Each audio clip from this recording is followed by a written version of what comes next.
Он достигает главного континента и своими усилиями укрощает силы Хаоса, чтобы создать герб, который дает ему сверхъестественные способности, а также титул дворянина. Несмотря на то, что у Тео был герб, он все еще оставался простолюдином, у которого не было ни территории, ни союзников, и он скитался по континенту, чтобы стать достаточно сильным, чтобы однажды спасти свой родной город Систинию. Однажды его судьба изменилась, когда он увидел, как группа вооруженных солдат преследует девочку. Будучи мужчиной из Сигмы, Тео не смог этого вынести и бросился ей на помощь, обвинив солдат в нападении на женщину. Он показал свой герб, чтобы заставить их отступить, но их предводитель не побоялся сразиться с безымянным дворянином и приказал своим людям напасть на него. Дом зачаровывает свой меч и доспехи, используя свой герб, а затем атакует солдат, быстро обезоруживая их. Он начинает сопротивляться, когда солдаты окружают его. Несмотря на это, ему удается заставить их убежать, и девочка впечатлена. Она представляется волшебницей по имени Силука и говорит Тео, что никогда не нуждалась в его помощи, потому что ее телохранитель Ирвин – сверхчеловек, который может использовать силу Хаоса. Она спрашивает Тео, откуда у него этот герб,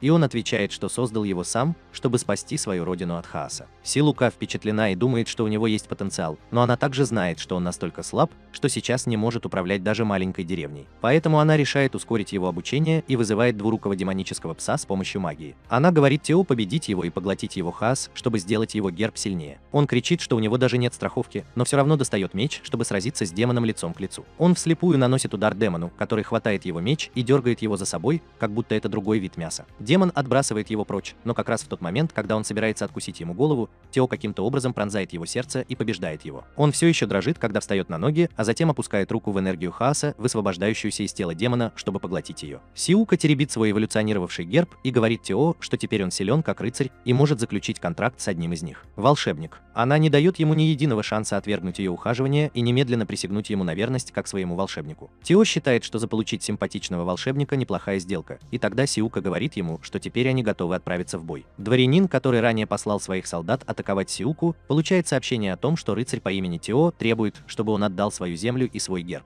Дворянин смеется, когда слышит, что незваных гостей всего трое, но когда они появляются, Силика говорит ему, что их достаточно, чтобы расправиться с ним. Придворный волшебник дворянина слышал о том, что Силика гений, и он переходит на ее сторону, потому что дворянин сломался. Соглашение, которое запрещает кому бы то ни было нападать на волшебников, которые еще не заключили контракт с лордом. Он заявляет, что дворянин будет лишен своего титула, как только новость достигнет ассоциации волшебников, и просит его немедленно передать свой герб и земли Тео. Этот придурок в ярости и решает взять дело в свои руки. Он нападает на Тео, но вместо этого его отталкивают, а когда он пытается встать, Ирвин уже стоит у него за спиной с ножом, приставленным к горлу. Аристократ мочится в штаны и отдает свой герб Тео, который поглощает его, следуя инструкциям Силуки. Ему жаль аристократа, которого он только что выгнал из своего дома, и Силева говорит ему радоваться, так как теперь он владелец этой территории. Он беспокоится о реакции других дворян, но старый волшебник добровольно соглашается заключить с ним контракт на переговоры с соседями. Затем Силука объясняет Тео текущую политическую ситуацию на континенте. На континенте идет долгая и ожесточенная война между двумя группировками, которые называются Альянс и Уния. Однажды их лидерам наконец надоело кровопролитие, и они решили прекратить войну путем дипломатического брака между своими детьми, чтобы они могли объединить свои гербы и создать имперский герб.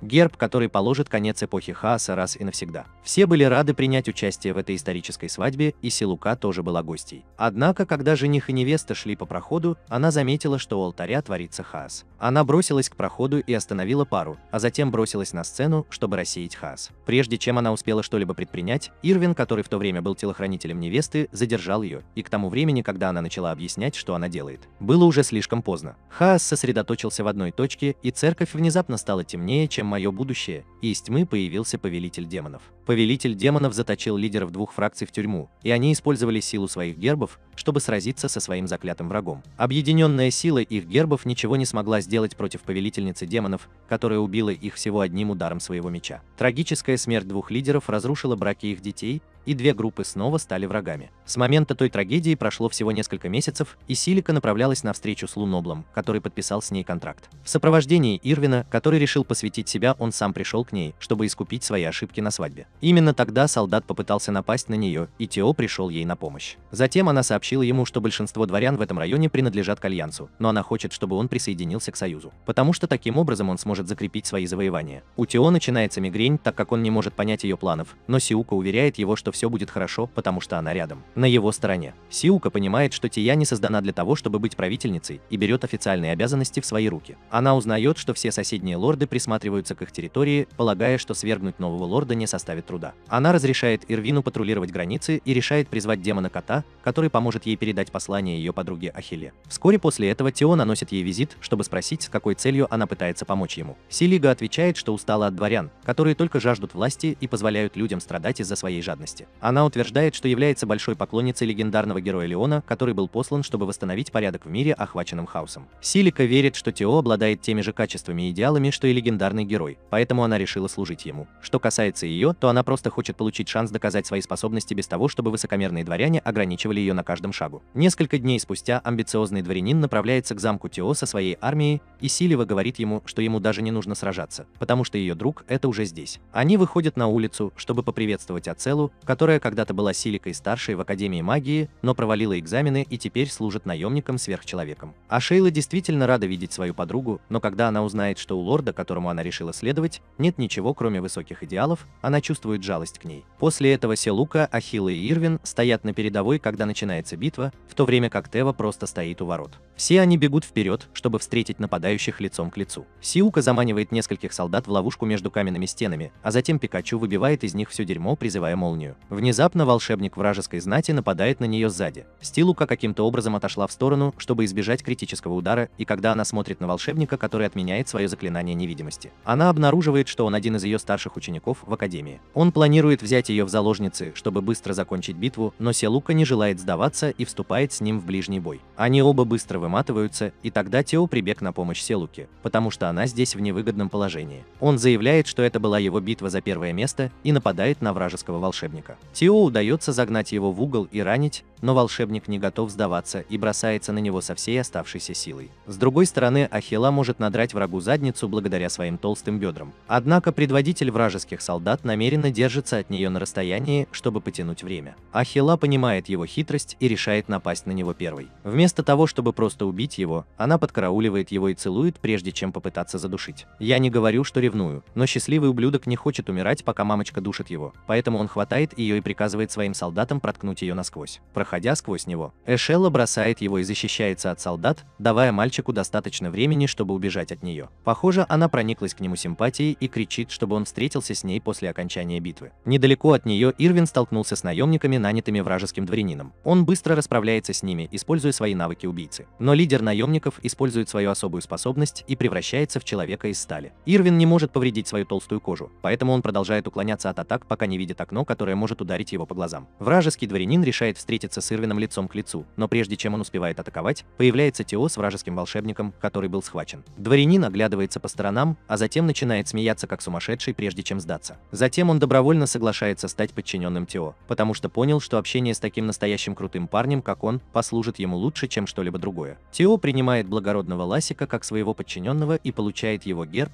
а взамен он дарует Ласику герб подчиненного. Вскоре после этого жрица из церкви приходит навестить Тео. Отношения между церковью и волшебниками такие же, как между республиканцами и демократами, и Салука ненавидит их так сильно, что даже не открывает дверь для жрицы. Однако Тео уверен, что священники часто исцеляют нуждающихся людей, поэтому он хочет по крайней мере выслушать гостей. Он открывает двери к большому разочарованию Салуки. И девушка с розовыми волосами представляется как жрица Присцилла и обещает сделать все возможное, чтобы поддержать его в своей битве с хаосом. Тем временем завоевание региона Тео проходит гладко благодаря помощи Ласика и его волшебника. Ласик планирует расширить свои территории еще больше, но Сиука говорит ему, что Тео это не интересует, потому что он хочет освободить свою родину от тирании правящей там знати. У нее уже готов подробный план на этот счет, но прямо сейчас она считает, что ему следует выбрать фамилию первого числа. Сливка предполагает, что Тео выбрал фамилию Корнера в честь знаменитого героя с его родины, которого предала семья нынешнего правящего там дворянина. Ему нравится эта идея, и тогда Силика начинает работать над своим планом. Она заставляет Тео выйти из профсоюза и присоединиться к Альянсу. Но старый волшебник рассказывает ей о слухах, что Тео всего лишь номинальный глава, в то время как Сиука единственная, кто управляет регионом. демоном. Она чувствует себя виноватой из-за того, что украла гром у своего повелителя и идет извиняться. Но Ирвин прерывает их встречу, чтобы сообщить им, что в городе произошла катастрофа хаоса. Они спешат в город, где внезапно загорелось здание. Пока Сиука лечит раненых, Тия бросается вперед, чтобы потушить пожар. Но внезапно Сиука ощущает ту же леденящую ауру, которую она ощущала до прибытия повелителя демонов в день великой свадебной трагедии. Огненный шар принимает форму демона, и Тео безрассудно бросается на него. Огненный демон невосприимчив к физическим атакам, и Тео становится подавленным, поэтому Сиука просит Шилу привлечь внимание демона, пока она готовится победить его. Она использует мощное заклинание, чтобы атаковать демона водомета, и он контратакует своим огненным дыханием. Тем не менее, атака Луки побеждает, и она окружает демона водной сферой. Но это было худшее решение, которое она могла принять,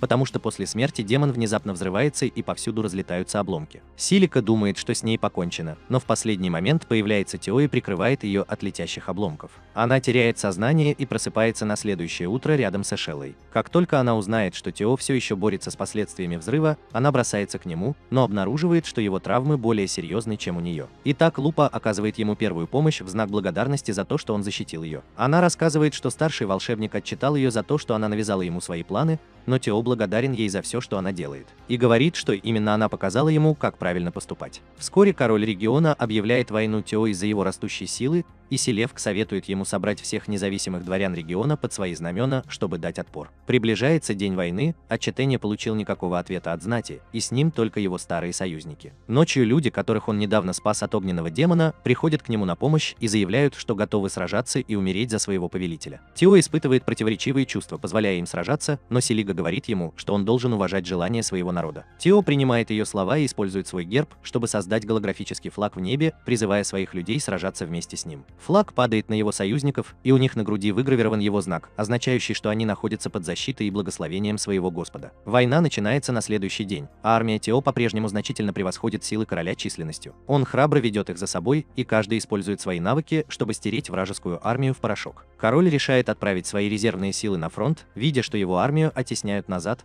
но затем внезапно на поле боя появляются независимые лорды, чтобы помочь Тео. Они окружают короля и нападают на него со всех сторон, вынуждая его убегать. Сиука передает сообщение Тео, и тот приказывает своим войскам добить оставшихся вражеских солдат. Благодаря этому битва выиграна. После этого Сиука посещает леди Марион, лидера Альянса и невесту трагической свадьбы, чтобы поговорить о принятии Тео в Альянс. Мэриан слышала о том, что Тео завоевал Южный регион, и она просит Селука дать ей немного времени подумать об этом. Она считает, что иметь Тео и Сиуку на своей стороне будет хорошо, но ее придворный волшебник Абест, который также является приемным отцом Сиуки, советует ей против этого, потому что он не доверяет людям, которые так легко переходят на другую сторону в политике. Марион утверждает, что ей, возможно, придется начать войну против Тео, и спрашивает, готов ли он позволить своей дочери умереть, но он не возражает против этого. Он говорит Дилуке, что ее просьба позволить Тео присоединиться к Альянсу отклонена, и советует ей попросить своего лорда отказаться от его титула и убегай. Сиука в ярости от его ответа, но вставая, она уверенно говорит ему и Мэриан, что скоро они встретятся на поле боя. Она немедленно направляется к Эрлу Вилли, могущественному дворянину Союза и двоюродному брату Марин, в качестве своего плана Б,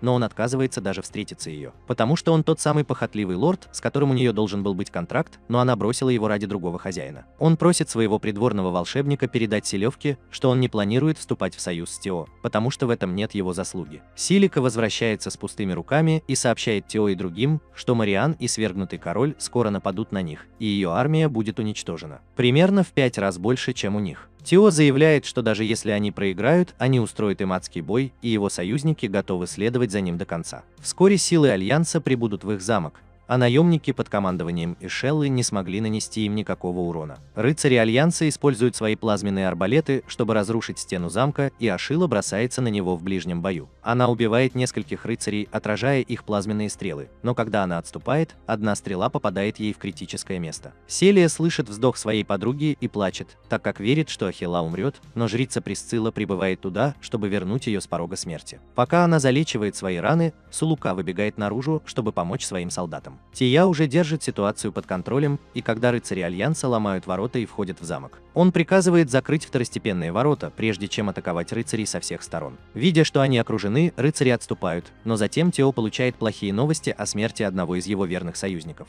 Он узнает, что даже Ласик потерпел поражение и отступает, но это было лишь частью его плана заманить бывшего короля и его солдат на узкую горную тропу. Чтобы они могли, он может побеждать врагов одного за другим. Король запаниковал, так как Ласк продолжает убивать его солдат, и приказал им отступить, но Ирвин и другие наемники захватили контроль над полем боя, вынудив короля оставаться на месте. Он решает встретиться лицом к лицу с Лассиком, и они вступают в классическую схватку на мечах. Каттон отбрасывает Лассика назад, но он контратакует и ломает один из своих мечей. Они бросаются друг на друга со всей силы, чтобы нанести завершающий удар, и Лассик выходит победителем, убив бывшего короля. Он возвращается в замок с войсками, которые он взял в плен, и Тео поздравляет его с победой, прежде чем сказать ему, чтобы он тоже принял командование новыми войсками. Он знает, что они могут выиграть несколько сражений, но выиграть войну невозможно, и их следующая стратегия – вести переговоры с армией. Силам Альянса следует отступить. Стилика объясняет детали, говоря, что единственное, что убедит Альянс отступить, это то, что воры откажутся от своего титула и покинут страну. Они уже согласились это сделать, и именно поэтому Лассик, убивший бывшего короля, станет следующим лидером Южного региона. Лассику не нравится идея, что Тео придется отдать все, но он отвечает, что у него все равно останется его репутация и Сулука к тому времени на его стороне, так что он может вернуться в любое время, когда захочет.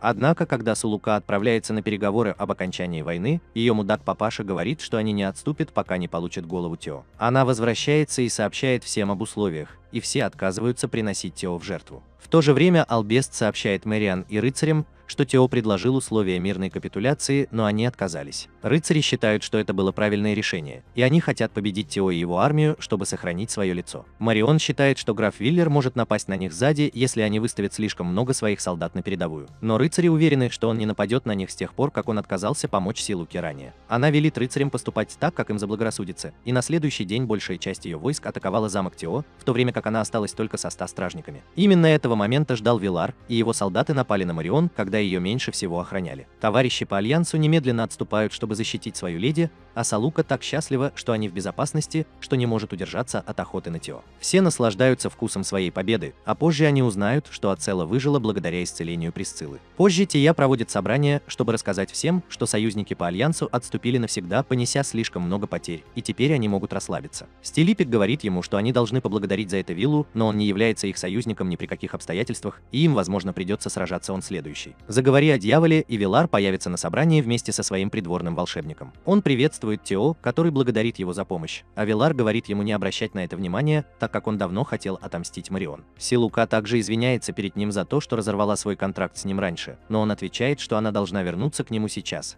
я забуду все, что произошло в прошлом. Он советует Тео стать королем Юга и предлагает стать его союзником. В то время как Лассик и другие болеют за Тео, он отказывается принять предложение Вилара, потому что это означало бы отпустить Салуку. Он предлагает отдать ему все эти титулы и герб и стать его рыцарем, чтобы его девушка все еще была рядом с ним. Виллер думает о нем как о простаке, но его волшебник говорит ему принять его как подчиненного, потому что это было бы выгодно для него. Виллер принимает Тео как своего рыцаря и говорит ему и Салуке поскорее переехать в его замок. Он уезжает, а затем Тео передает свою территорию и армию Лассеку, который обещает оставаться верным ему и приходить на помощь всякий раз, когда он в этом нуждается. Присцилла тоже хочет последовать примеру Тео, но он говорит ей спросить об этом Виллу, потому что теперь он босс. Пока они все говорят о будущем, Силука краснеет, понимая, что влюбляется в Тео. Подай на него в суд. Они добираются до замка Виллы, где он назначает Тео своим охранником, в то время как Сиука отправляется на встречу с волшебниками, служащими под его началом. После того, как они заканчивают со знакомствами, рыжеволосая волшебница говорит Силуке, что сегодня вечером она собирается посетить вечеринку в честь принца иностранного государства. Ночью Тео также присоединяется к вечеринке, чтобы поприветствовать принца Милзу, и у него встает всякий раз, когда он слышит, как кто-то говорит об амбициях. Он слышал о том, что Тео отказался от своего звания и земли ради одного волшебника, и он открыто проявляет к нему неуважение. Но когда он слышит, что Лассек, который в настоящее время является правящей Южным регионом, он всего лишь занимает должность короля. И в отсутствие Тео он немного меняет свое мнение. Позже Тео прибирается в библиотеке, пока Силик читает ему историю о ведьмах, которые обладают способностью вызывать духов и демонов. Силик объясняет, что ведьмы отличаются от волшебников, и тех, кто связан с миром демонов, называют черными ведьмами, в то время как их противоположности называются белыми ведьмами. Вместе с ними она рассказывает Тео о сверхлюдях, которые мутировали в бессмертных вампиров и бесконечно регенерирующих оборотнях, которые сражались против повелителя демонов в прошлом. Услышав о стольких могущественных людях, Тео начинает ныть о том, насколько бессильны люди на его родине. Поскольку Сиука говорит ему, что он обязательно спасет его однажды, их вызывает Вилар, который знакомит их с Зельмой, старшей из белых ведьм. Вилар приказывает Тео и Сиуке отправиться в лес Вечной Тьмы и встретиться с оборотнями, которые внезапно покинули свои дома. Замла объясняет, что лес – это территория вампиров, и, похоже, между ними и оборотнями существует вражда. Они сразу же отправляются в лес, где встречают группу враждебно настроенных оборотней, которые отказываются говорить с ними о том, что произошло. Внезапно на место происшествия прибывает говорящий злодей, сообщает оборотням, что Тео – гость короля вампиров, и просит их пропустить его. Оборотни в ярости на короля вампиров и требуют вернуть им их королеву и ее дочерей, но летучая мышь игнорирует их и улетает прочь. Тия следует этому правилу и обещает оборотням, что сделает все возможное, чтобы помочь им всем, чем сможет.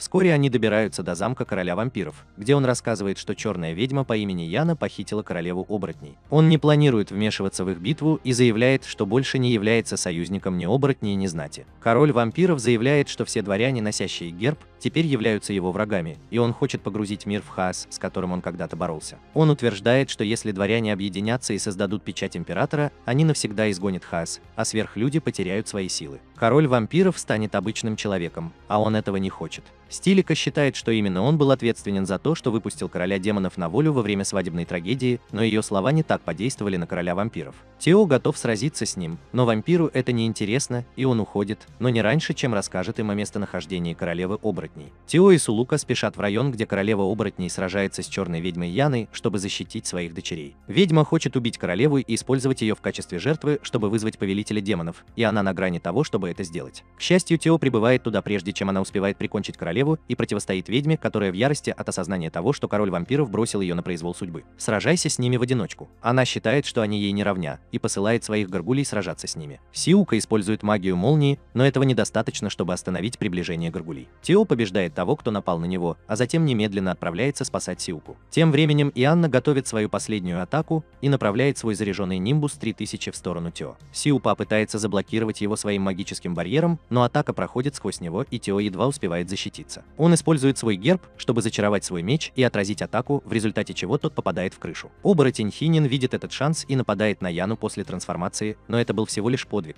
а ее истинной целью было освободить своих плененных дочерей. Ведьма нападает на них, на виноградные лозы, и даже призывает горгулей на подмогу, но королева быстро расправляется с ними, прежде чем напасть она. Жанна пытается сбежать, используя свою метлу, и она нападает на королеву оборотней, чтобы остановить ее, которая все же умудряется оставить глубокие царапины на ее ногах, и Тео подхватывает ее, когда она падает. Дочери королевы тоже трансформировались, чтобы сражаться с ведьмой, но она уклоняется от них, а также от атак Селуки и убегает через дыру в потолке. Девочки немедленно бросаются к своей матери, но она получила слишком много повреждений, чтобы выжить. Она просит Тео вывести ее дочерей на улицу, а затем быстро умирает. Тео выполняет свое обещание и забирает его обратно в клан вместе с ее мертвым телом. Оборотни устраивают похороны своей королевы, чье тело превращается в энергию хаоса и рассеивается среди ее детей. Новый лидер оборотней благодарит Тео за спасение его сестер и возвращение тела матери и клянется ему в верности. Затем Тео берет на себя управление замком короля вампиров и беседует с Селукой о том, как сотрудничество с жителями леса пойдет им на пользу. Однако он осознал, насколько он слаб после схватки с черной ведьмой, и заявляет, что должен стать сильнее любой ценой. Силика обещает расти вместе с ним, и вскоре это сделают Ирвин и сестры-близнецы оборотни, которые теперь стали служанками Тео. Вскоре после этого Вилла получает приглашение на ежегодное собрание Союза дворян. Он не хочет идти, но у него нет выбора, и его рыжеволосая волшебница Маргарет уверяет его, что все будут хвалить его за недавнюю битву с Марион. Вилла не так уж в этом уверен, так как бывшему жениху Мэриан это не понравится, и он меняет неудобную тему, заговорив о дне рождения Маргарет. Она обижается, когда он спрашивает ее об этом, и выходит из своей комнаты. Силука и другие волшебники видят ее, и она понимает, что происходит. Очевидно, Вильяр научился искусству свидания у самого Леонардо Ди Каприо, и он отпускает всех своих девочек-волшебниц, когда им исполняется 25 лет. Маргарет не хочет расставаться со вздохом, потому что любит его, так что Сиука отправляется поговорить с Виллой от ее имени. Он считает, что было бы нехорошо, если бы Маргарет осталась с ним навсегда, поскольку у нее должна быть свобода создать семью и жить своей жизнью. Вилла приказывает Сиуке подготовиться к празднованию дня рождения, а затем переходит к теме ежегодного собрания профсоюза. Он говорит Салуке, что она будет сопровождать его вместе с Тео и Лассиком. Он объясняет, что Вискаль Россини, правитель родного города Тео, тоже будет присутствовать на встрече, поэтому он хочет, чтобы они встретились там лицом к лицу. Скоро состоится вечеринка по случаю 25-летия Маргарет, и она выглядит немного грустной из-за того, что скоро уйдет на пенсию. Она на мгновение забывает об этом, страстно танцуя с Виллой, но когда танец заканчивается, ее настроение снова портится. Пока Маргарет и Вилла беседуют с гостями, Тео и Салука рассказывают о том, как им тяжело вместе. Затем Тео тащит Салуку на танцпол, вдохновленный только что увиденным выступлением, но он даже не знает, как танцевать, и поэтому Луке приходится учить его прямо там, а потом. Позже принц Милза подошел к нему и назвал его великим клоуном. Тео сказал, что он воспримет как комплимент то, что он смог развлечь принца, которому не понравился его ответ. Он позвал его на улицу и вызвал на шутливую дуэль. Милза атакует Тео со свирепой силой, но тот продолжает блокировать его атаки. Милза называет его трусом, которому не хватает смелости нанести ответный удар, но он застигнут врасплох, когда Тео контратакует. Этого недостаточно, чтобы вывести опытного принца из игры, и он сбивает Тео с ног, прежде чем сказать ему отказаться от своей оборонительной позиции. Он утверждает, что глупые дворяне вроде него являются причиной того, что эпоха хаоса затягивается, и заявляет, что каждый должен быть полон амбиций, чтобы добиться успеха. Убей их врага и стань императором. Тия отвергает его образ жизни, и Милза приходит в ярость, но он уходит, прежде чем сказать мальчику, что его действия будут стоить ему жизни и его союзников в будущем. Сайла оказывается рядом, чтобы эмоционально поддержать Тео, и говорит ему, что он должен честно следовать своему пути. И она будет поддерживать его независимо от того, какой выбор он сделает. Скоро наступит время отправляться на собрание Союза,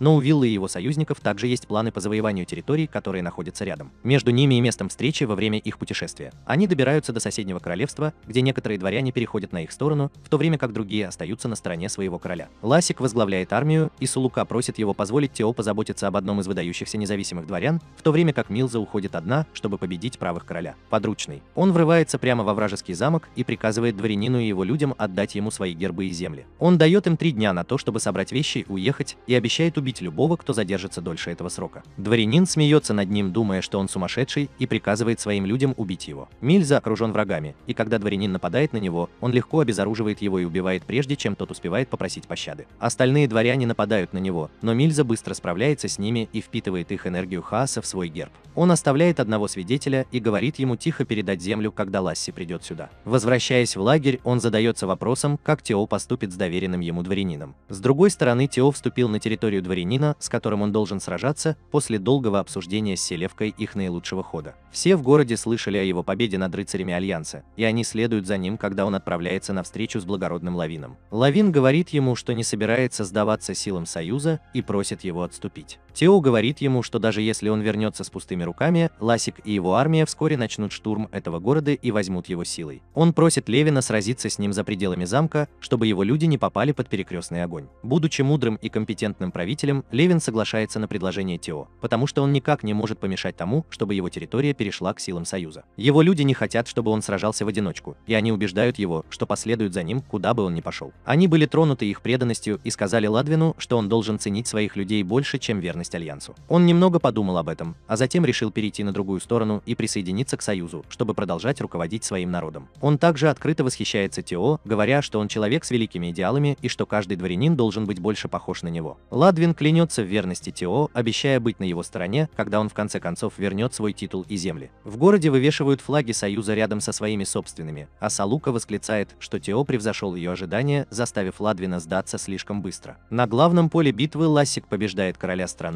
и новость достигает Вильяра. Он счастлив, что они победили без особых потерь, благодаря Тео и Милзе, которые в одиночку справились с их битвами. Вскоре после этого они приезжают на ежегодное собрание Союза дворян, и Тео чувствует себя там не в своей тарелке. Дворяне разделены на фракции, и некоторые из них приветствуют Виллу как героя за завоевание королевств, в то время как другие отмечают, что это нанесло ущерб миру на континенте. Вскоре после этого на вечеринку прибывает Алексис, лидер профсоюза и жених на трагической свадьбе. Это всего лишь красавчик, но его внешности достаточно, чтобы привлечь внимание всех девушек, даже не прилагая усилий. Он приветствует Виллера, благодарит Салуку за спасение его жизни во время свадебной трагедии, а затем переключает все свое внимание на Тео, утверждая, что он большой поклонник его достижений. После этого Вилар ведет Тео на встречу с Рассини, нынешним правителем его родины, который предупреждает его не возвращаться на остров, если он дорожит своей жизнью. Позже ночью, когда Тео отдыхает в своей комнате, Алексис приходит поговорить с ним наедине. Он озадачен тем, что лидер профсоюза пришел повидаться с таким ничтожеством, как он, но он отвечает, что уважает его. Алексис слышал, как Тия поднялась с улицы и стала правительницей Юга, но он отказался от всего этого ради своей девочки. Он плачет, говоря, что тоже очень любит Мэриан и готов отказаться от своего титула и земель, чтобы быть с ней, но она этого не сделает. Отойди с ее пути. Алекс заявил, что хочет, чтобы дворяне по всему континенту объединились и мирным путем выковали императорский герб,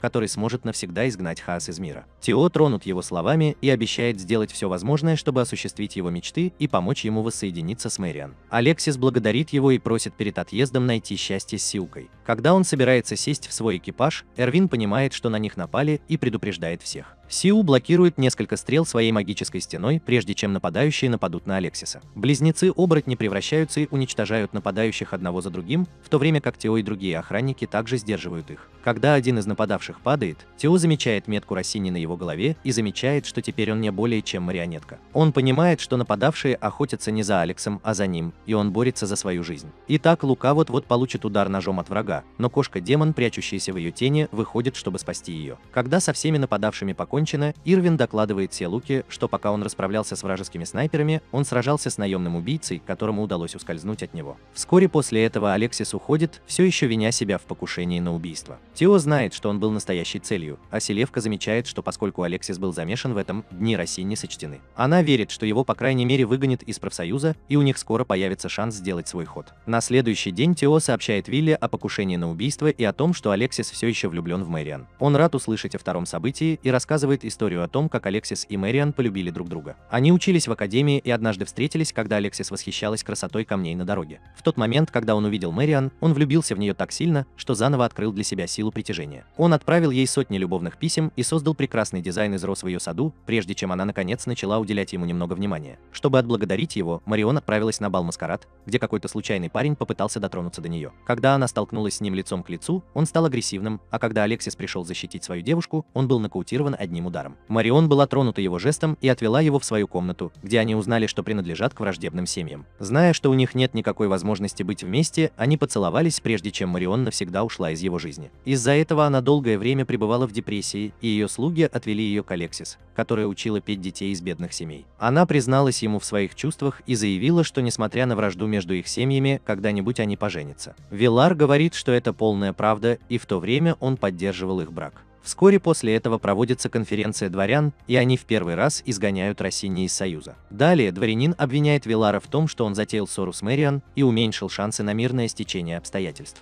Тео объясняет, что это он сам виноват в том, что затеял драку, а Вилар просто пришел ему на помощь. Дворяне не могут долго спорить с Виларом, и решение начать войну против Альянса уже принято. После этого Алексис обращается к дворянам и заявляет, что он является их лидером только потому, что такова была позиция его отца. Он считает, что больше не подходит для этой роли и хочет, чтобы новый лидер был выбран немедленно. Он выдвигает кандидатуру Вилара на пост следующего лидера из-за его военной мощи, но тот отказывается от повышения, потому что не хочет сражаться со своей кузиной Мэриан до смерти. Воспользовавшись этим, Амаркис выдвигает свою кандидатуру на пост следующего лидера. Ему некому противостоять, и первое, что он делает, это прекращает все военные действия и возобновляет мирные договоры с Альянсом. Большинство людей довольны этим решением, но не Алексис, поскольку он знает, что Маркос хочет жениться на Марион, чтобы обеспечить мир. Когда сообщение доходит до Марион, она отказывается принять мирный договор и приказывает своему придворному волшебнику Аббасу готовиться к войне. Она расстроена этим решением, потому что все еще любит Алексис и думает, что сейчас нет способа спасти их любовь. Вскоре после этого на виллу приезжает дворянин и сообщает ему, что армия Мэриан достигла соседней территории и они могут напасть на них в любое время. Милзе и Сиука говорят ему, что он не должен следовать мирной политике Союза и немедленно контратаковать, но Вилла отказывается это делать. Ему не нравится настойчивость Сиуки, и он увольняет ее и Тео, прежде чем отчитать дворянина. Когда Сиука и Тео возвращаются на свою территорию в лесу тьмы, она все еще расстроена тем, что Вилар проигнорировал ее совет, когда у них не было возможности избежать войны. Чтобы вывести ее из мрачного настроения, Тео приглашает ее на экскурсию по территории, но все, что они находят, это холодные, осуждающие взгляды людей в лесу. Они продолжают путешествовать по темным лесам, сражаясь с монстрами и исследуя неизведанные области. Скоро начнется дождь, и они укрываются в дупле дерева, где Тео и Сиука делят одеяло, чтобы согреться. Они говорят о том, как они рады быть друг с другом, и Тео заканчивает тем, что говорит Сиуке, как он беспокоится, что она может навсегда стать контрактницей виллы. Волшебник. Она уверяет его, что никогда не покинет его, и Тео обнимает ее, говоря, как она важна для него. Селия больше не может этого выносить и признается в своих чувствах к нему, а Тео признается, что тоже любит ее, прежде чем они начнут целоваться. С другой стороны, началась война между Марион и соседом виллы, и Милза пришел на помощь по собственной воле. Он уклоняется от плазменных арбалетов рыцарей Альянса и в одиночку уничтожает целый отряд.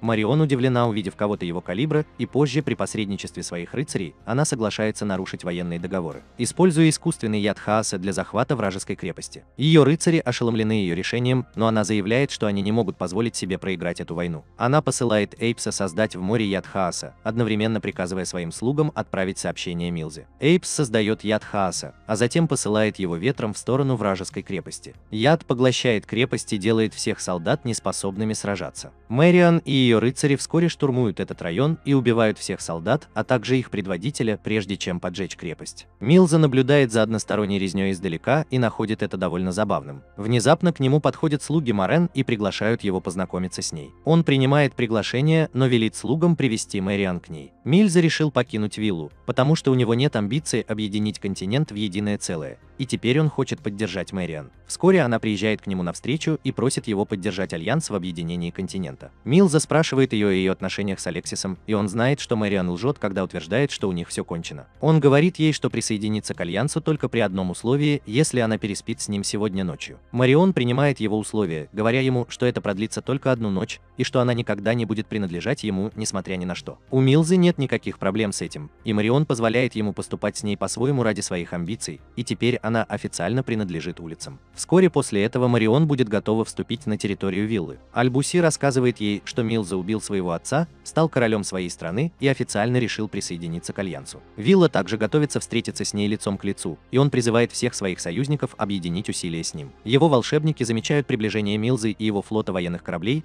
но Вилла чувствует, что происходит что-то странное, и приказывает им приготовить оружие, а сам направляется в доки. В доках он встречает Маргарет, которая сообщает ему, что Милза перешел на сторону Марин и даже убил его отца, поскольку тот встал у них на пути. Вилла не верит своим глазам и понимает, что выиграть эту битву теперь будет нелегко. Он приказывает своим кораблям атаковать флот Милса, который быстро переходит в контратаку и прыгает на корабли Виллы, быстро убивая его солдат. Капитан быстро приказывает своим людям сломать рулевое колесо и облить корабль маслом. После этого они покидают корабль, а капитан поджигает его, чтобы забрать Милзу с собой. Это совершенно бесполезно, и Милза убивает капитана после короткой схватки, а затем сбегает с горящего корабля. Тем временем волшебники Миллера используют гигантскую линзу, чтобы поджигать корабли Милзы один за другим. Когда он выходит из моря, Милза решает пока отступить, потому что его войска сегодня перенесли слишком много бед. Вернувшись в свой дворец, Вилла понимает, что если он просто победит Милзу, силы Альянса потеряют половину своей мощи, и он планирует вскоре лично присоединиться к битве. Маргарет тоже полна решимости присоединиться к нему, утверждая, что Милза однажды убила весь ее клан. Вскоре после этого один из союзников Виллы прибывает на место происшествия с гигантским боевым кораблем и сеет хаос во флоте Милзы. Он понимает, что выиграть битву на море невозможно, и приказывает своим людям немедленно спешить на берег. С другой стороны, войска Мирена нанесли поражение одному из сильнейших союзников Вилли. Вскоре Милза и другие союзники присоединятся к ее войскам, и Женя объявит, что настоящая битва начнется прямо сейчас. Принцесса викингов, выступающая на ее стороне, ночью ведет огромный флот военных кораблей к замку Вилара, и он понимает, что сейчас ему не победить. Он решает сражаться до конца и приказывает своим волшебникам связаться со всеми подчиненными ему дворянами и сказать ему сдаться. Он готовится к битве с помощью Маргарет и, наконец, признается, что тоже любит ее, и они могут умереть вместе. Гигантский линкор противостоит флоту Морена, состоящему из 1000 кораблей, но несмотря на все их усилия, они не могут победить. Чтобы уничтожить как можно больше врагов, один человек взрывает гигантский корабль, но это не наносит большого ущерба вражескому флоту. Враги атакуют замок Виллы со всех сторон, а Марион возглавляет атаку спереди. Они вот-вот ворвутся в его замок, и Вилла с Маргарет готовы сразиться с ними в одиночку. Маргарет использует свое последнее заклинание и накрывает себя огнем. Она прожигает вражеские ряды, а Вилла уничтожает всех врагов на своем пути. У Маргарет скоро заканчивается бензин, но когда Вилла приходит ей на помощь, она оттесняет его в безопасное место, прежде чем использовать все свои оставшиеся силы для самоуничтожения. После взрыва она превращается в пепел, и убитая горем Вилла бросается на солдат противника, не заботясь о защите. Марион приказывает своим рыцарям стрелять в него из плазменных арбалетов, а он блокирует их комбинированную атаку своим гербом. Она была поражена, увидев это, и решила поговорить со своим кузеном в последний раз. Виллер встречает ее с распростертыми объятиями, и Марион обнимает его, когда он говорит ей, что сдается. Он просит ее следовать по пути, который она выбрала для себя, и желает, чтобы она смогла выйти замуж за Алексиса и однажды обрести свое счастье. После этого он умирает, и его герб разлетается вдребезги. Его солдаты приходят в ярость и совершают самоубийственную атаку на врагов. Но это бесполезно, и к утру Мэриан захватывает замок. Она идет в тронный зал, где один из волшебников Виллы говорит ей, что, возможно, она и захватила замок, но все по-прежнему будут верны Вилле. Затем она убивает себя, выпив яд, в то время как другой предлагает исцелить раненых людей на стороне Марион. Затем Марион отдает герб Вилары и территорию Милс-Ап, а сама ведет свою армию завоевывать остальной континент. Вскоре новость о смерти Вилара доходит до его союзников, и сердце Тео разбито, когда он слышит об этом. Все союзники Вилара собираются вместе и формируют отдельную группу под названием Договор, чтобы отомстить за его смерть и помешать Альянсу завоевать континент. Все считают, что следующим лидером должен стать Лассик, но он отвечает, что он все еще подчиненный Тео, и назначает его своим лидером вместо себя. Дворяне не считают Тео подходящим лидером и ссорятся с Лассиком из-за его решения. Тео выходит вперед и говорит всем, что он докажет свою ценность как лидера в предстоящей битве, чтобы все могли принять его. Дворяне решили избрать Лассика своим лидером до тех пор, пока Тео не докажет, что он лучше его. С другой стороны, Милс пытается завоевать дворян под командованием Вилара, но они отказываются подчиняться ему и сопротивляются изо всех сил. Когда он восседает на своем троне, один из волшебников Марион приходит, чтобы передать ему ее послание, и просит его вернуть трон. Территории, которые Вилла когда-то завоевала. Волшебник просит Милзу быть осторожным в отношении силы их врага, но ему не нравится, когда кто-то ему перечит.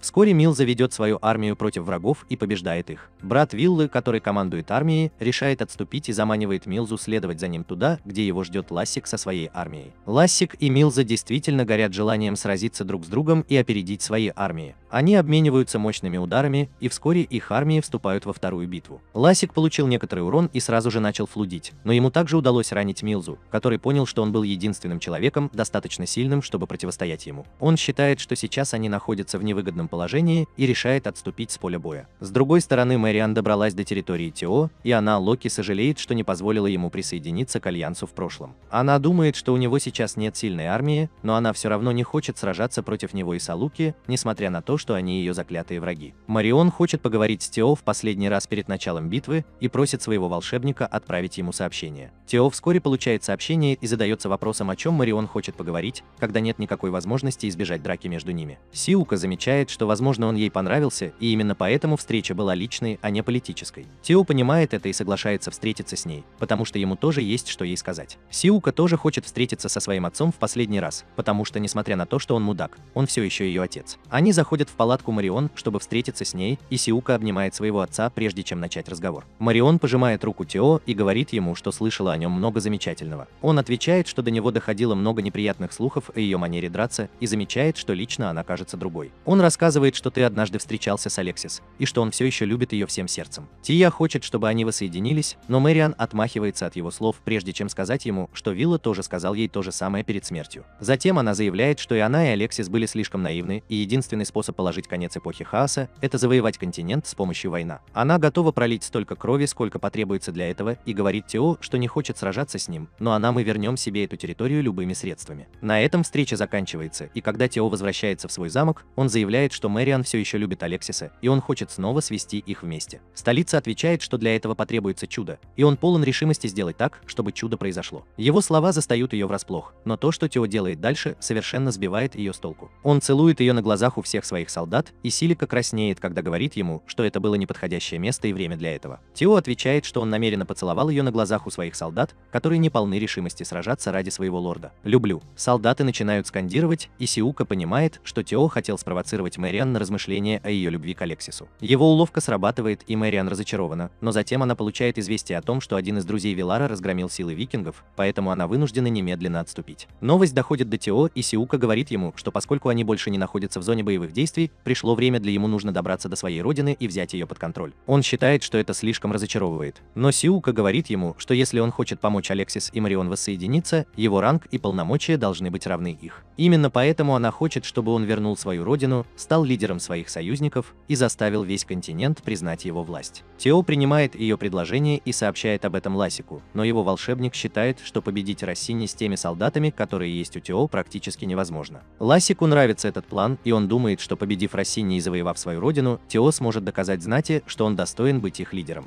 Тео вскоре добирается до своей родины, Систинии, вместе с Сиугой, горсткой своих ближайших союзников, включая Ирвина и Шилу, Присциллу и остальных. Близнецы-оборотни. Они обнаруживают, что Россини позволил хаосу свирепствовать в Систинии, так что население остается рассеянным и их легко угнетать. Он хочет как можно скорее положить этому конец, и для этого он решает немедленно отправиться в город Россини. Сиука придумала план, как объявить о прибытии Тео всем жителям острова. Рита, конечно, пошлет свои войска, чтобы противостоять ему, но это сработает только в их пользу, так как заставит угнетенных людей понять, что есть кто-то, кто может сразиться с Россини. Скоро они доберутся до города и разделят его на две группы. Тео, Лука и Аши Шелла отправляются в ресторан перекусить, но находят там черную ведьму Яну. Сиука и Жанна узнают друг друга, и бойфрендом Жанны оказывается старший сын Россини Сальвадор. Он противостоит врагам своей девушки, но когда он узнает, что столкнулся лицом к лицу с Тео, о котором ходят слухи, все становится личным. Тео заявляет, что он победит семью Россини и освободит свою родину, а Сальвадор советует ему стараться изо всех сил. Он использует свой герб и заставляет людей в ресторане выразить ему свою преданность. Тео говорит своим друзьям, что им нужно бежать,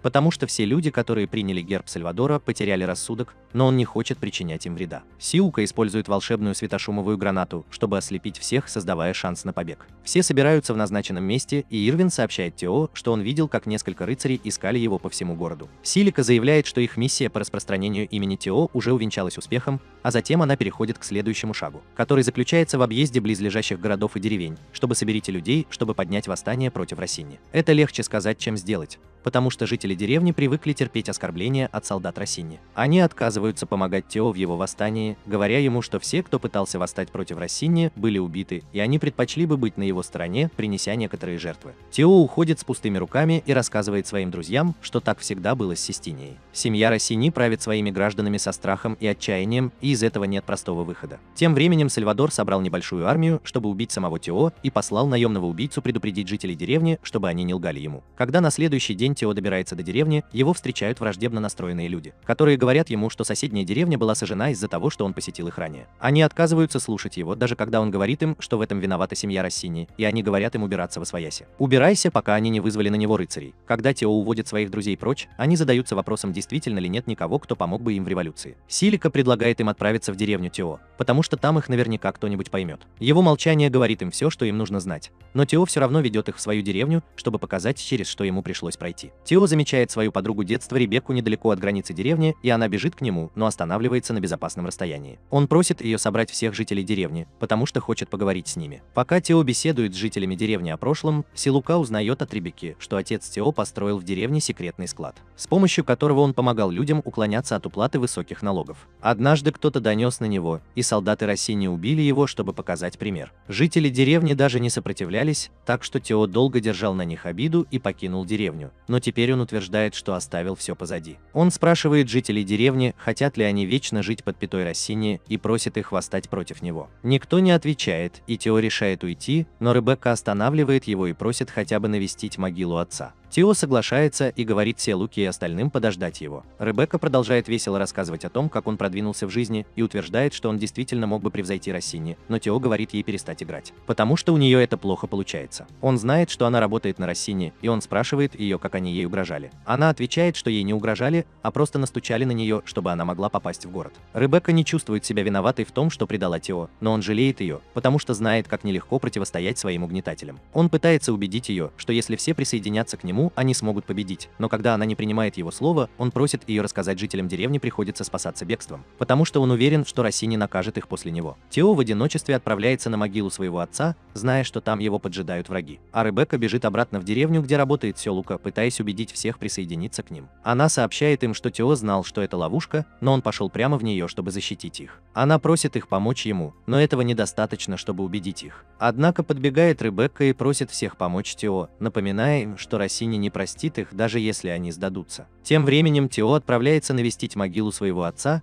где его ждут Сальвадор и его солдаты. Они пускают в него стрелы, но Ирвин защищает его. Стелика попросила его и близнецов-оборотней исследовать за Тео, но Сальвадор не думает, что они представляют для них какую-либо угрозу. Внезапно жители деревни прибежали поддержать Тео, и он поблагодарил их, прежде чем создать свой флаг и благословить жителей деревни своей силой. Сальвадор также символизирует силу своего солдата, используя свои гербы, и битва начинается. Жители деревни прячутся за укрытиями, чтобы защититься от вражеских стрел, в то время как в них бросают камни. Стьюка и Оселы используют свои способности, чтобы уничтожать врагов с помощью пентакиловых комбинаций, в то время как Ирвин сражается с ассасином. Тео сталкивается лицом к лицу с Сальвадором и умудряется сломать его меч, но солдаты приходят ему на помощь, давая шанс убежать. Тео окружен врагами и не может двигаться вперед, но Ребекка внезапно хватает Сальвадора, чтобы остановить его. Несмотря на то, что Тео говорит ей отпустить его, она этого не делает, и Сальвадор наносит ей удар спрятанным кинжалом. Тео приходит в ярость, увидев это, и побеждает солдат, окружающих его, прежде чем броситься на Сальвадора, который пытается убежать, но погибает прямо рядом с домом отца Тео. Могила. Вражеские солдаты убегают, увидев, что их Лир убит. Тео бросается к Ребекке, но она умирает у него на руках, оставив его расстроенным, несмотря на то, что он выиграл битву. Последствия битвы распространяются по всей Систинии, и за короткий промежуток времени происходит множество восстаний. Россини и его сыновья собираются вместе, чтобы поговорить о них, и они верят, что скоро все станет плохо, если они не разберутся с ними немедленно. Россини приказывает своим сыновьям собрать 5 солдат, чтобы немедленно подавить революцию,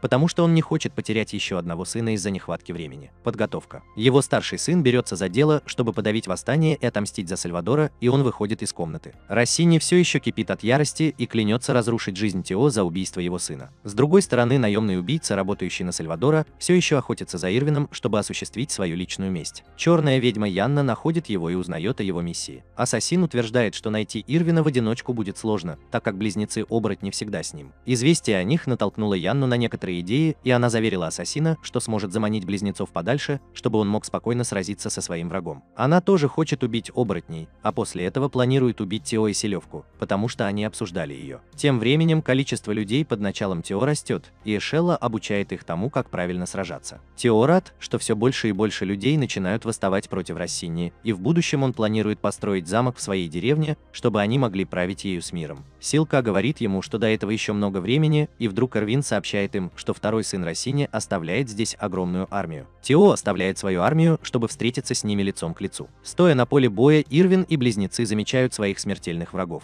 Они говорят Салуке, что должны немедленно уйти, чтобы разобраться с ними, и она просит их быть осторожными. Ирвин сражается с убийцей, который так же силен, как и он, но его ножи отравлены, и это заставляет Ирвина быть на грани. Он продолжает блокировать его атаки и при этом смазывает свой клинок ядом. Они продолжают сражаться как ниндзя, и в конце концов Ирвину удается ударить его ножом. Убийца теряет равновесие, и Ирвин наносит ему смертельный удар, но он также получает удар своим отравленным ножом, и они оба падают. С другой стороны, близнецы-оборотни сталкиваются с Яной, которая вызвала демона, чтобы сразиться с ними. Они атакуют демона, но не могут преодолеть его барьер, и демон контратакует, окружая их магическим кругом адского огня. Они не могут найти способ атаковать демона, но затем решают использовать комбинированный прием, чтобы атаковать Янну. Они превращаются в волков, запрыгивают на барьер и взлетают высоко в небо, чтобы атаковать ведьму. Она уклоняется от первого удара. Второй удар наносит ей по спине, заставляя отступить. Демон исчезает, когда Янна убегает, а затем близнецы бегут поддержать Ирвина и находят его без сознания. Они обнаруживают, что его отравили, опасаясь, что он умрет.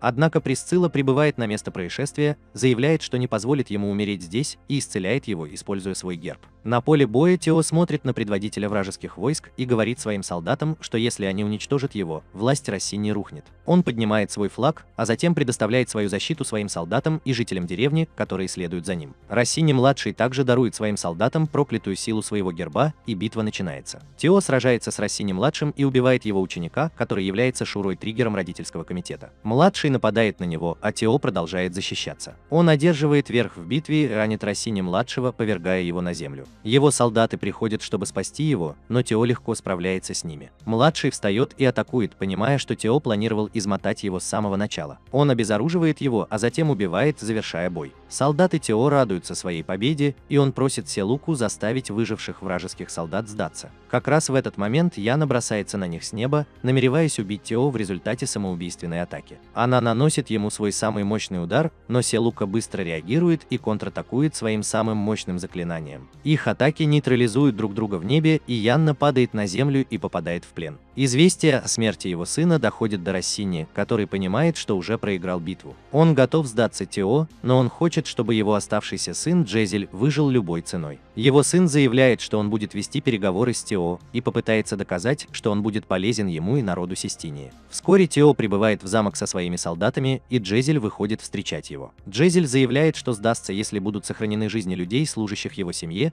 и Тео отвечает, что он и его отец умрут, а все богатства, накопленные их семьей и союзниками, будет передано ему. «Меня заберут отсюда». Джузел пытается убедить его оставить его в живых, так как он может помочь ему управлять Систинией, но Тия отказывается оставить его в живых по этой причине. Вместо этого он хочет сохранить ему жизнь, чтобы люди, преданные семье Россини, не отомстили ему. Иерусал принимает его условия и клянется в верности Тео, радуя свой народ и Салуку. Позже Салука допрашивает Яну, чтобы узнать ее мотивы. Она верит, что именно она вызвала повелителя демонов во время великой свадебной трагедии, но она также думает, что у нее недостаточно сил, чтобы сделать это сама по себе. Яна отказывается отвечать ей и вместо этого нападает на нее, как дикая кошка, а потом катается по полу, смеясь. Вскоре после этого в замок Тео прибывает посланник Академии магии, который заявляет, что Яна была настоящей виновницей великой свадебной трагедии. Они хотят казнить ее, и поэтому Лука думает, что что-то не так, потому что у них не было достаточно времени для проведения тщательного расследования. Посланник хвалит Тео за то, что он взял под контроль Систинию, говорит ему, что Академия магии принимает его как своего нового лорда и щедро вознаграждает за поимку черного мага. Ведьма. После этого посланник переходит к казни Яны, которая привязана к столбу. Охранники поджигают ее, но она просто терпит, крича, что все ее просто используют и выбрасывают после того, как с ней покончат. Она заявляет, что так просто не умрет, и жертвует своей жизнью, чтобы призвать повелителя демонов. Вокруг нее начинает сгущаться хаос, и вскоре появляется повелитель демонов, который стоит за великой свадебной трагедией. Янна кричит на всех, что с ними покончено, но вместо этого демон убивает ее. Все потрясены, увидев это, но Силика замечает, что посланник ухмыляется, когда видит, как умирает ведьма. Сразу после этого повелитель демонов исчезает, а энергия хаоса рассеивается. Вернувшись на континент, Милза получает сообщение о том, что Тео становится признанным лордом Систинии. Милза не заинтересован в нем, но подчиняющийся ему волшебник сообщает ему, что Тео действительно популярен среди местных жителей, и видя его успех, восстание независимой знати может набирать обороты. Этот парень серьезно сглазил себя, потому что в тот же момент прибежал солдат и сообщил Милзе, что какие-то дворяне напали на одну из их крепостей. Милза пришел в ярость, когда узнал, что крепость была взята армией, состоящей в основном из простолюдинов. Волшебник сказал ему, что это уже не восстание, а война, и они должны покончить с ней как можно скорее. Милза все еще не может понять, зачем мирным жителям пытаться начать войну против него, когда он их лорд, и волшебник велел ему напасть на город. Гражданские лица, поскольку теперь они его враги. Милза не уверен в этом, но когда волшебник сказал ему, что у них нет выбора, он принял его предложение и объявил, что сначала они нападут на деревню белых ведьм, затем на оборотней, а затем на независимых дворян, которые возглавляют восстание. Он занимается бизнесом, сжигает дотла деревню ведьм, заставляет оборотней убегать, а затем расправляется и с дворянами. Милза уверен, что теперь никто не сможет противостоять ему, но волшебник утверждает, что если Тео вернется на континент, он превратится в течение против них. Милза отказывается воспринимать его как угрозу и заявляет, что убьет Тео, как только тот покажется. Волшебник, похоже, снова наложил на себя проклятие, потому что пока они разговаривают, Тео возвращается на континент. Силука узнал о зверствах Милса по отношению к людям и говорит, что победить его будет труднее всего. Тео отвечает, что победить его сейчас самое важное для их будущего. Он делает ремейк вместе с Ласиком и другими игроками, которые рады, что они вернулись. Ласик поздравляет Тео с завоеванием Систинии, но он не рад узнать, что у него еще есть время стать лидером их сил. Вскоре начинается встреча участников договора, и Ласик позволяет Селевке взять командование на себя, но ее прерывает Тео, который просит: прошу всех почтить минутой молчания память людей, погибших от рук Милса. После этого Сиука начинает свою речь, но ее снова прерывают дворяне, которые замечают, что Тео должен был быть на континенте, чтобы сражаться с Милзой, а не освобождать свою родину. Один мужчина просит его четко расставить приоритеты, но другие считают, что обсуждение их будущего важнее, чем разговоры о прошлом прямо сейчас. Они считают, что Ласик по-прежнему должен возглавлять их группу и вести войну против Милзы, и Тео с ними согласен. Он бы взял на себя вину за людей, которые погибли, пока он был в Систинии, и чтобы все исправить, он вызвался сразиться с Милзой в бою и победить его. Тео утверждает, что не может сделать это в одиночку, и просит дворян позволить ему возглавить их на этот раз. Он спрашивает одобрения у младшего брата Вилара и дает ему свое разрешение. После этого Лассик объявляет Тео их лидером в предстоящей битве. Тем временем Марион приглашает Милзу и принцессу викингов на чай, и она хвалит его за завоевание территории виллы. Милза и рыжеволосая вступают в спор о том, как правильно управлять восставшими людьми, и Марион говорит им следовать их методам на их территории, но она не хочет, чтобы они это делали. Любая нестабильность из-за этого. Она рассказывает о текущем состоянии их завоевания и считает, что у них есть отличный шанс победить союз раз и навсегда, но она все еще обеспокоена возвращением Тео. Милза знает, что Тео придет за ним, и он планирует разобраться с ним, когда это произойдет. Марион предупреждает его, чтобы он не недооценивал его, и просит его обратиться к ней за помощью, если ему это понадобится. Как раз в этот момент туда приходит Аббас и сообщает им, что Тео объявил, что собирается вернуть лес Вечной Тьмы первому. Милза приходит в ярость, услышав это, и уходит, чтобы встретиться с с ним лицом к лицу, а Марион еще раз предупреждает его, чтобы он не относился к своему противнику легкомысленно. С другой стороны, Тео объединился с оборотнями и ведьмами, чтобы обсудить их стратегию. Он хочет сразиться с Милзой в густом лесу из-за преимущества домашних коричневых,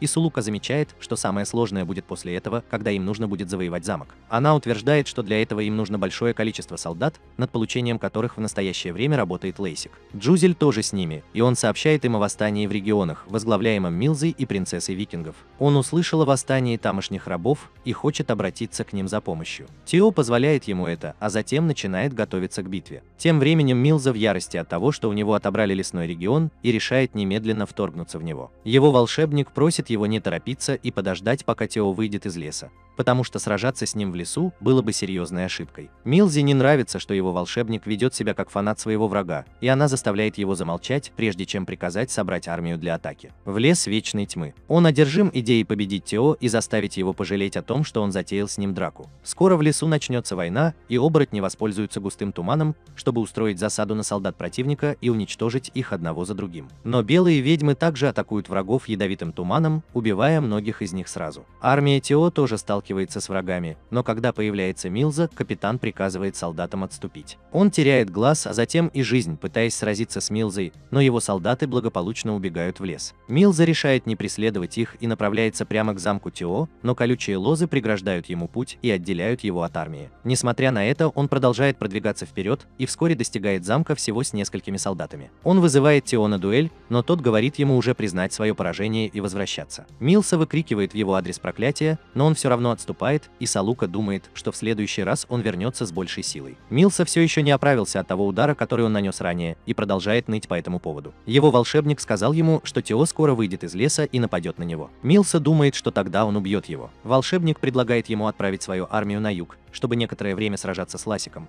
потому что это заставит Тео выйти, и тогда они смогут разобраться с ним. Милзе нравится эта идея, и он советует ему начать готовиться к ней немедленно. Силика получает сообщение о том, что армия Милза направляется на юг, чтобы сразиться с Классиком, и она говорит Тео, что это ловушка. Она считает, что им следует пока подыграть друг другу и собрать армию из гражданских, чтобы дать отпор. Тео больше не был большим любителем просить гражданских сражаться за него. Он чувствует себя обремененным чувством вины за то, что позволил невинным людям погибнуть на войне. Сулупа утешает его, говоря, что люди более чем готовы умереть за него, и это его подбадривает. Он заявляет, что они направятся к замку Милза со всеми силами и захватят его, пока его не будет. Сулупа связывается со своими коллегами-волшебниками и сообщает им об их плане, прежде чем попросить их купить их как-нибудь, чтобы захватить замок. У младшего брата волшебника Виллы есть план, и она просит Салуку оставить все ей. Когда Милза направляется на юг, он получает известие, что младший брат Виллы покинул свой замок и даже оставил своего волшебника. Он считает, что это произошло потому, что дворяне еще не приняли Тео как надежного союзника, и он хочет захватить замок, прежде чем разбираться с Лазиком. Он говорит своему волшебнику завоевать замок как можно скорее и оставляет часть своей армии охранять его. Когда Милза продолжает свое путешествие после этого, он обнаруживает, что Тео разыграл его и собрал большую армию, чтобы сразиться с ним лицом к лицу. Он очень хочет победить его, но его волшебник советует ему не делать этого, так как они значительно превосходят его численностью. Милза в ярости от того, что ему снова говорят убегать, и направляет свой кинжал на волшебника, но в конце концов он принимает его совет и отступает в свой замок. Там он ждет, когда придут его союзники, чтобы помочь ему в борьбе с армией Тео,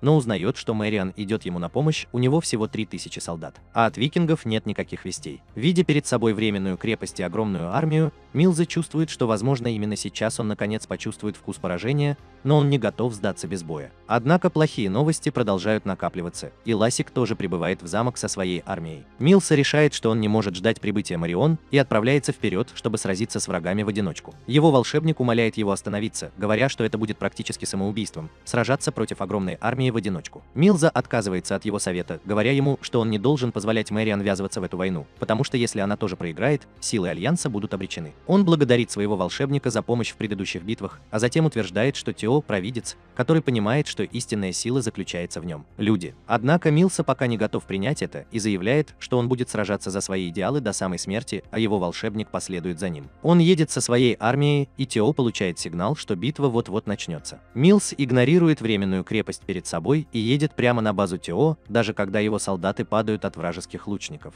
Когда половина его армии проходит через крепость, капитан на стороне Тео закрывает ворота и вовлекает оставшихся солдат в бой. Милза взбешен, но он все равно ведет своих оставшихся солдат и прорывается сквозь вражеские ряды. Он вот-вот столкнется с армией Лассика, но в последний момент решает изменить направление и вместо этого атаковать Тео. Лассику это не нравится, и он решает преследовать Милзу, а младший брат Вилара прибывает туда, чтобы поддержать его. Тем временем армия Милзы приближается к Тео, который решает отослать мирных жителей с поля боя, потому что не хочет, чтобы они бессмысленно умирали. Он приказывает им отступить, так как они не могут противостоять армии Милза, но мирные жители этого не хотят. Они хотят отомстить человеку, который убил стольких из них, и просят Тео предоставить им свою защиту и повести их в бой. Он тронут их решимостью и создает свой гигантский флаг, чтобы защитить солдат. Вскоре он перелезает через забор на своем пути и убивает Тео. Его солдаты следуют за ним, но вынуждены отступить из-за града стрел, летящих в их сторону. Милза продолжает отражать стрелы, пока ищет Тео, но Силика заставляет его остановиться, атакуя молнией. Сразу после этого Ахилла бросается на него с мощным ударом, и Милза каким-то образом блокирует его. Близнецы-оборотни атакуют его следующими, но ему удается оттолкнуть Ахиллу и победить близнецов одной атакой. Теперь очередь Рва, и он пытается тихо убить Милзу, но тот останавливает его атаку и заставляет его кататься по полу. Пока он отвлекается на это, Силука использует гигантский огненный шар, чтобы убить его, но Милза каким-то образом выживает и бросается на нее. Он нападает на нее, но Тео приходит, чтобы спасти свою девочку в последний момент. Милза вызывает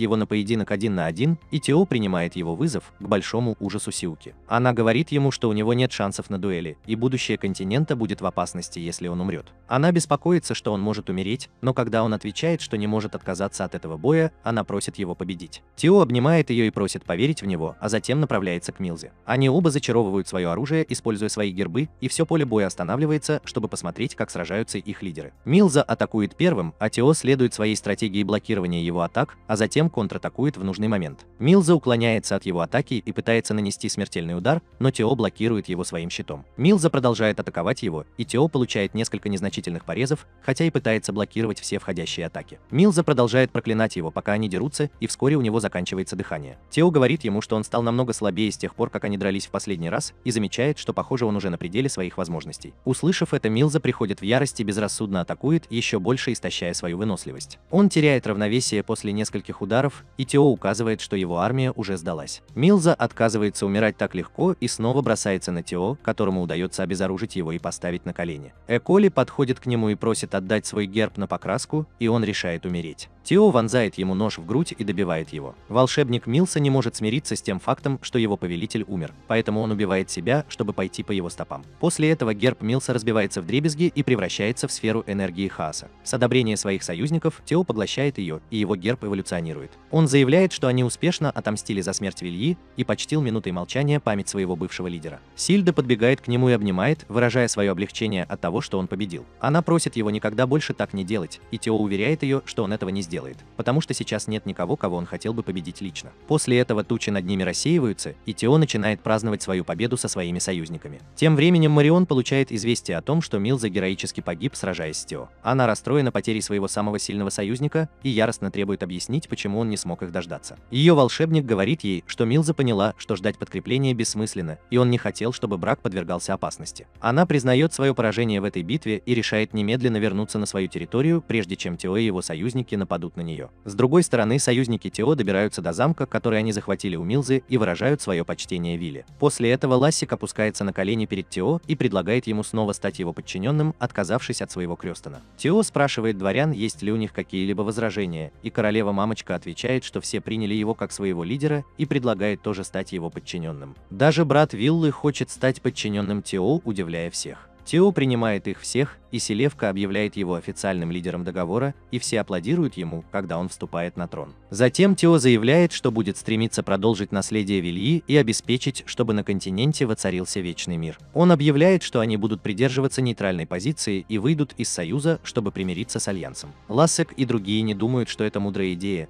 потому что это может привести к дисбалансу сил, поскольку Союз становится слишком слабым, а Альянс одерживает верх. Тия отвечает, что они по-прежнему будут поддерживать союз, пытаясь положить конец своей борьбе с Альянсом, чтобы создать хороший баланс. Он заявляет, что их будущее сейчас зависит от союза, и они должны заставить их сотрудничать. Затем Тео объявляет, что они могут оставить эти неприятные вещи на завтра, так как сегодня самое время отпраздновать свою победу. Он устраивает самую зажигательную вечеринку, которую кто-либо видел за последние годы, и все веселятся. Когда вечеринка заканчивается поздно вечером, Силука направляется в свою комнату и обнаруживает, что Тия ждет ее. Он хочет поговорить о чем-то важном и приглашает ее к себе в комнату. Она подает ему чай, а затем поздравляет его с тем, что он стал лидером договора. Она заявляет, что все дворяне признали его своим лидером, и народ уважает его сейчас больше, чем когда-либо. У Тео внезапно развился синдром самозванца, и он чувствует себя недостойным любви и уважения, которые он получает. Он все еще винит себя в гибели тысяч солдат и гражданских лиц и обещает позаботиться о том, чтобы подобные трагедии больше не повторялись. Затем Тео заявляет, что его конечная цель по-прежнему остается прежней, а именно вернуться на родину и править ею мирным путем. Однако планы немного изменились, и он хочет, чтобы Суга тоже был с ним. Она отвечает, что поклялась ему в вечной верности и будет служить ему всю свою жизнь, и Тия понимает, что он не достучался до нее. Он обнимает ее и говорит, что хочет, чтобы она была рядом с ним, но не как волшебница по контракту, а как его жена. Сиука тронута и начинает плакать, принимая его предложение. Она говорит ему, что они должны сохранить свои отношения в тайне, пока все не разрешится, а затем обнимает его, прося не погибать в предстоящих битвах. Вскоре после этого Тео и Сиука навещают Присциллу и говорят ей, что Папа Римский объявил, что он является владельцем Святого Грааля. Сиука верит, что Присцилла истинная владелица Святого Грааля, потому что именно такой формы у нее герб.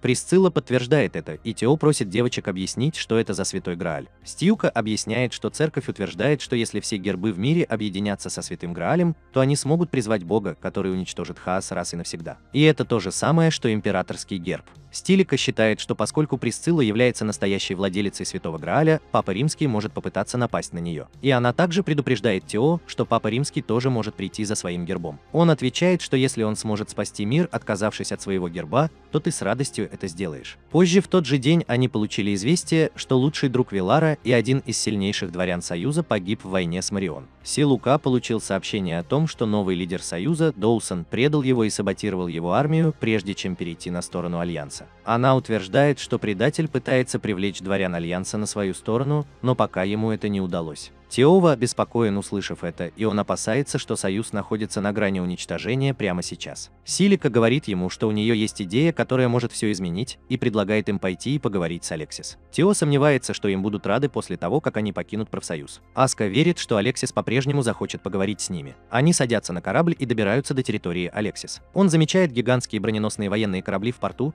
и Суловик говорит ему, что эти корабли настолько медлительны, что бесполезны на войне, и поэтому их называют мирными кораблями. Пока они любовались кораблями, Ирвин подошел к ним и сказал, что Алексис хочет немедленно встретиться с ними. Они пошли в его художественную комнату, где Алексис все тот же старый фембой, который восхищается достижениями Тео в недавней войне. Он разочарован тем, что Тео и его союзники отделились от профсоюза и просит его вернуться, даже предлагая должность лидера профсоюза. Тео отказывается, потому что хочет быть посредником между профсоюзом и Альянсом, но Алексис не думает, что они когда-нибудь смогут быть на одной волне еще раз. Он считает, что если бы он не был так непреклонен в мирных переговорах с Альянсом, то не потерял бы Вилара и других игроков. Дворяне. Тео утешает его, говоря, что если бы он решил начать войну, то потерял бы Марион. Алексис Вин говорит, что она по-прежнему самый важный человек для него, и именно поэтому он пытался добиться мира. Но Марион была другой, и вместо этого она развязала с ним войну. Сиука говорит ему, что Марион просто хочет создать герб императора, завоевав континент. Алексис замечает, что они могли бы создать его, если бы просто поженились, а Сиука отвечает, что есть люди, которые не хотят, чтобы они поженились. И именно они стоят за великой свадебной трагедией. Теовицов заявляет, что он хочет свести на нет трагедию и вернуть мир к тем временам, когда Альянс и Уния были близки к тому, чтобы стать единым целым. Алексис чувствует, что сейчас это невозможно, и Селевка противостоит ему, говоря, что им просто нужно найти баланс между Союзом, Альянсом, и для этого нужен международный договор. Она говорит Алексису, что большинство дворян Союза не видели войны, и поэтому их армии все еще полностью целы, в то время как армия Альянса под командованием Марион понесли серьезные потери. Она просит его подняться и поменяться с ними ролями. Но Алексис капризный человек, который не может осмелиться на это. Тео говорит ему, что он должен сделать это, чтобы спасти Марион, которая все еще любит его. Он верит, что даже если она завоюет континент и создаст герб императора, она никогда не сможет достичь счастья без мужчины, которого любит.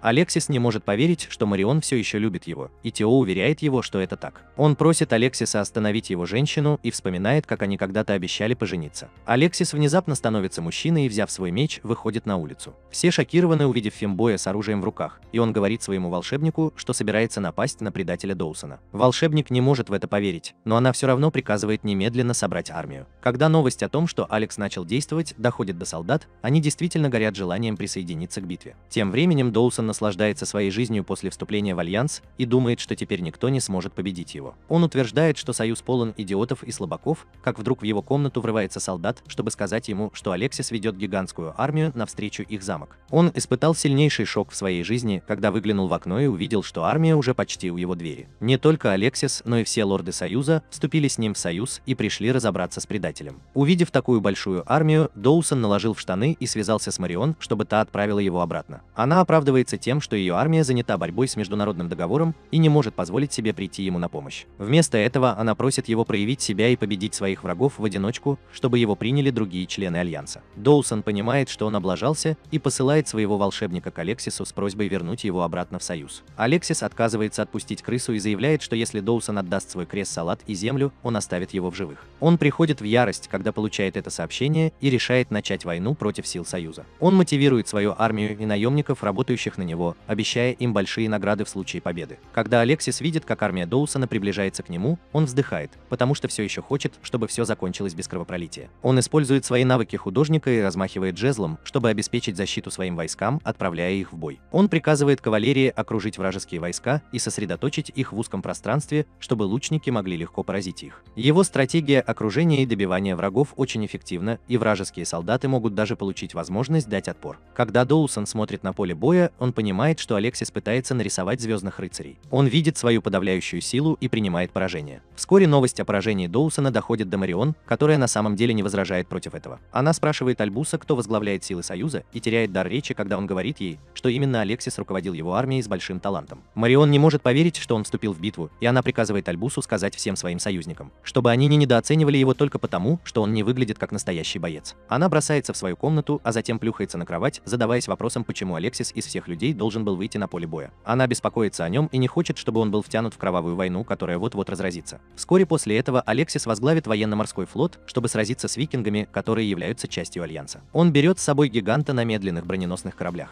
И как только он замечает врага, он приказывает своим людям остановиться и построиться в круг. Король викингов приказывает своим людям мчаться к Алексу на полной скорости, замечает странность в построении и решает окружить вражеский флот и атаковать со всех сторон. Он использует свой герб и дает своим солдатам свое благословение, заставляя их проявлять настойчивость. Алексис приказывает своим людям плыть на лодках поменьше и ждать, пока викинги подойдут ближе. Как только викинги начинают расходиться, он отдает приказ атаковать и предоставляет свою защиту солдатам. Солдаты на лодках осыпают викингов градом стрел, которые не останавливаются даже после того, как в них попадают. Затем Алексис приказывает своему гигантскому кораблю Болтуну начать атаку. Во время их атак вражеские корабли тонули, некоторым викингам удалось подобраться к кораблю и попытаться взобраться на него. Солдаты закололи их и отправили обратно в море. И битва продолжалась в том же духе. К вечеру викинги потеряли половину своих кораблей, в то время как Алексис еще не понес никаких потерь. Король викингов в ярости от того, что вот-вот потерпит поражение, и несмотря на то, что его генералы советуют ему отступить, он отказывается отступать. Он заявляет, что будет сражаться как мужчина и умрет на поле боя, и использует всю мощь своего герба, чтобы перейти в режим зверя вместе со своими оставшимися солдатами. Он направляется к Алексису и садится на один из его кораблей, прежде чем убить всех солдат, находящихся на нем. Обычные солдаты не могут сравниться ни с ним, ни с викингами-берсерками, и вскоре король отправляется на главный корабль, чтобы встретиться лицом к лицу с Алексисом. Лучники окружают его и атакуют со всех сторон, а он отбивается, игнорируя все полученные повреждения. Он продолжает идти к Алексингу, сбивая солдат с ног,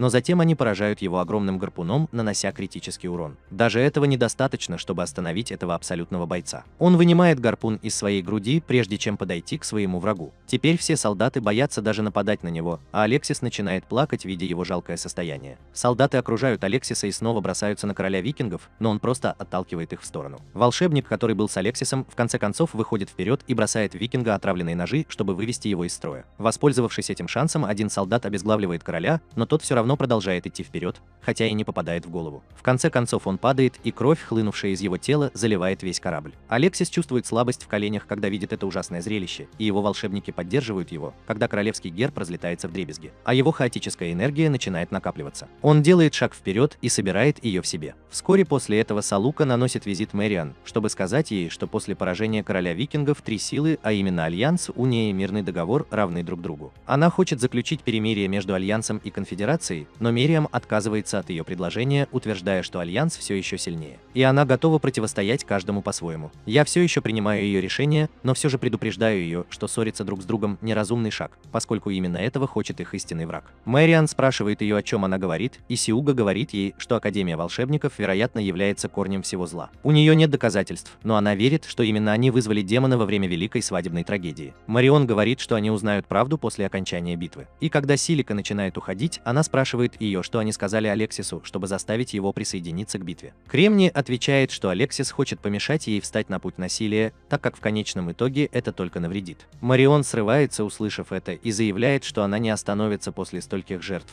А Кремни отвечает, что и Тео, и Алексис готовы остановить ее, прежде чем извиниться. Марион приказывает ВТО собрать всех дворян Альянса, потому что она планирует начать полномасштабную войну против договора в Союзе. Когда он уходит, она начинает дрожать от страха, предвкушая грядущую ужасную войну, но затем она теряет решимость довести дело до конца. Союзники Теона заблаговременно добрались до места будущего боя и уже начали готовиться. Они проводят совещание, и Салука объявляет, что армия Марион скоро прибудет на место, и по ее оценкам их будет меньше 40. Силы Союза тоже приближаются. Но это займет некоторое время. Дворяне обеспокоены тем, что вначале им придется столкнуться с Альянсом в одиночку, но Тео уверяет их, что беспокоиться ни о чем. Он предполагает, что им не нужно проявлять агрессию и лучше всего просто держать оборону до прибытия Союза. Делай! Вскоре Мэриан прибудет на поле битвы со своей армией и прикажет начать атаку. Ее союзники атакуют и скачут верхом на гигантских магических зверях, чтобы прорваться сквозь вражеские ряды, и Селевк замечает, что они приближаются к ним. Она знает, что это должно быть стратегией ее отца, но на этот раз она готова перехитрить его. Лучники договора атакуют первого, но они не могут повредить бронированным магическим зверям и отступают, когда враги пересекают границу. Лучники на гигантских зверях начинают контратаковать, но их уничтожают благодаря башням с мощными механизмами запуска стрел. Зверь приходит в ярость, когда его пронзают стрелы, и разрушает башню, прежде чем двинуться вперед.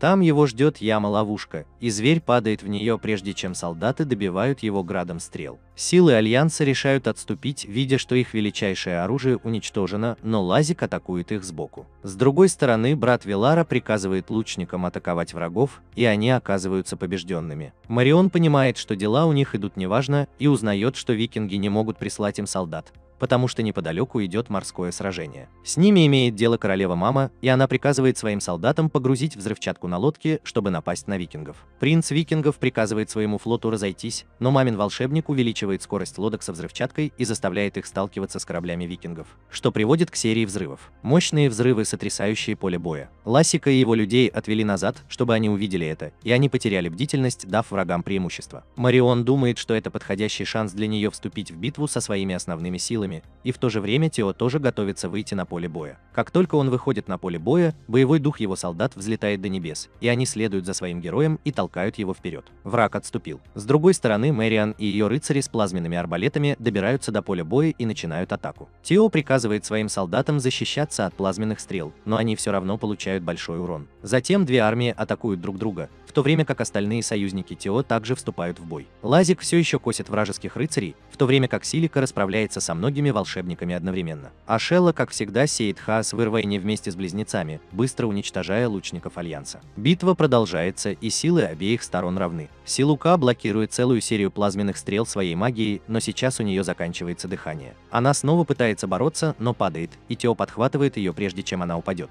Поскольку ситуация выглядит безнадежной, появляется Алексис со своей армией, и солдаты Тео думают, что теперь они победят. Марион понимает, что им не победить их обоих, и приказывает своим войскам немедленно отступить. Тео решает уйти со второго поля боя и просит Силуку снова организовать встречу между тремя лидерами. Встреча происходит, и Марион не может смотреть Алексису в глаза, в то время как он не может перестать пялиться на нее. Тео тоже садится на свое место и говорит, что у него есть два предложения. Первое – это перемирие между тремя силами, но Марион говорит, что об этом не может быть и речи, потому что перемирие пойдет только на пользу их истинному врагу, который стоит за великой свадебной трагедией. Алексис понятия не имеет, о чем она говорит, и она объясняет, что их истинный враг – Академия волшебников. Именно они создали нынешнюю систему подчиненному аристократии, и они всегда контролировали мир из тени. Алексис смотрит на своего волшебника, который отворачивается, потому что кажется ему что-то известно об этом. Марион утверждает, что дворяне всего лишь марионетки в руках Академии магии, и они используют их для того, чтобы эпоха хаоса никогда не заканчивалась. Тия отвечает, что это их шанс вырваться из-под их контроля, но она считает, что Академия не позволит им подписать контракт перемирия, и они сделают что-нибудь, чтобы остановить его. Это приводит к тому, что Тео выдвигает свое второе предложение, которое заключается в браке Мэриан и Алексиса. Он хочет, чтобы они объединили свои гербы, а затем он передаст им свой герб, что приведет к созданию императорского герба. Трагические влюбленные вздрагивают, услышав это, и Мэриан говорит Тео, что это никогда не сработает, потому что трагедия только повторится. Она знает, что Академия примет меры, как только гербы объединятся, и именно поэтому она все это время сражалась в одиночку, так что она их единственная цель. Она готова пожертвовать собой, чтобы заставить людей континента осознать, что Академия магии их истинный враг, чтобы кто-то мог исправить ситуацию в будущем. Тео заявляет, что у них сейчас есть лучший шанс все исправить, но Марион кричит, что она этого не примет. Когда он расспрашивает ее о причинах ее упрямства, она со слезами на глазах отвечает, что не хочет, чтобы Алексис была втянута в кровавую войну. Она просто хочет, чтобы он был в безопасности. Но он говорит, что не хочет ничего, кроме как сражаться на ее стороне. Алексис выводит ее на улицу и просит посмотреть на его армию, которая выстроена в форме цветка, похожего на тот, который он оставил возле ее комнаты в Академии. Мария делает свой ход, и Алексис опускается перед ней на колени, прося ее стать его королевой. Она отворачивается, говоря, что не заслуживает его, потому что позволила Милзи забрать у нее карту. Алексису приятно это слышать, но он спрашивает Мэриан, была ли она влюблена в Милзу, когда совершала это преступление. Узнав, что у нее никогда не было чувств к принцу, он утверждает, что в этом случае нет никаких проблем. Алексис заявляет, что он все еще любит ее, несмотря ни на что, и хочет, чтобы она приняла его любовь. Мэрион плачет, говоря, что она ответственна за смерть тысяч людей и не имеет права быть счастливой, а он держит ее за руки и говорит, что ты тоже разделишь ее горе. Марианна застигнута врасплох, но она все еще сомневается, поэтому Тео решает рассказать, что они с Салукой тоже тайно поженились.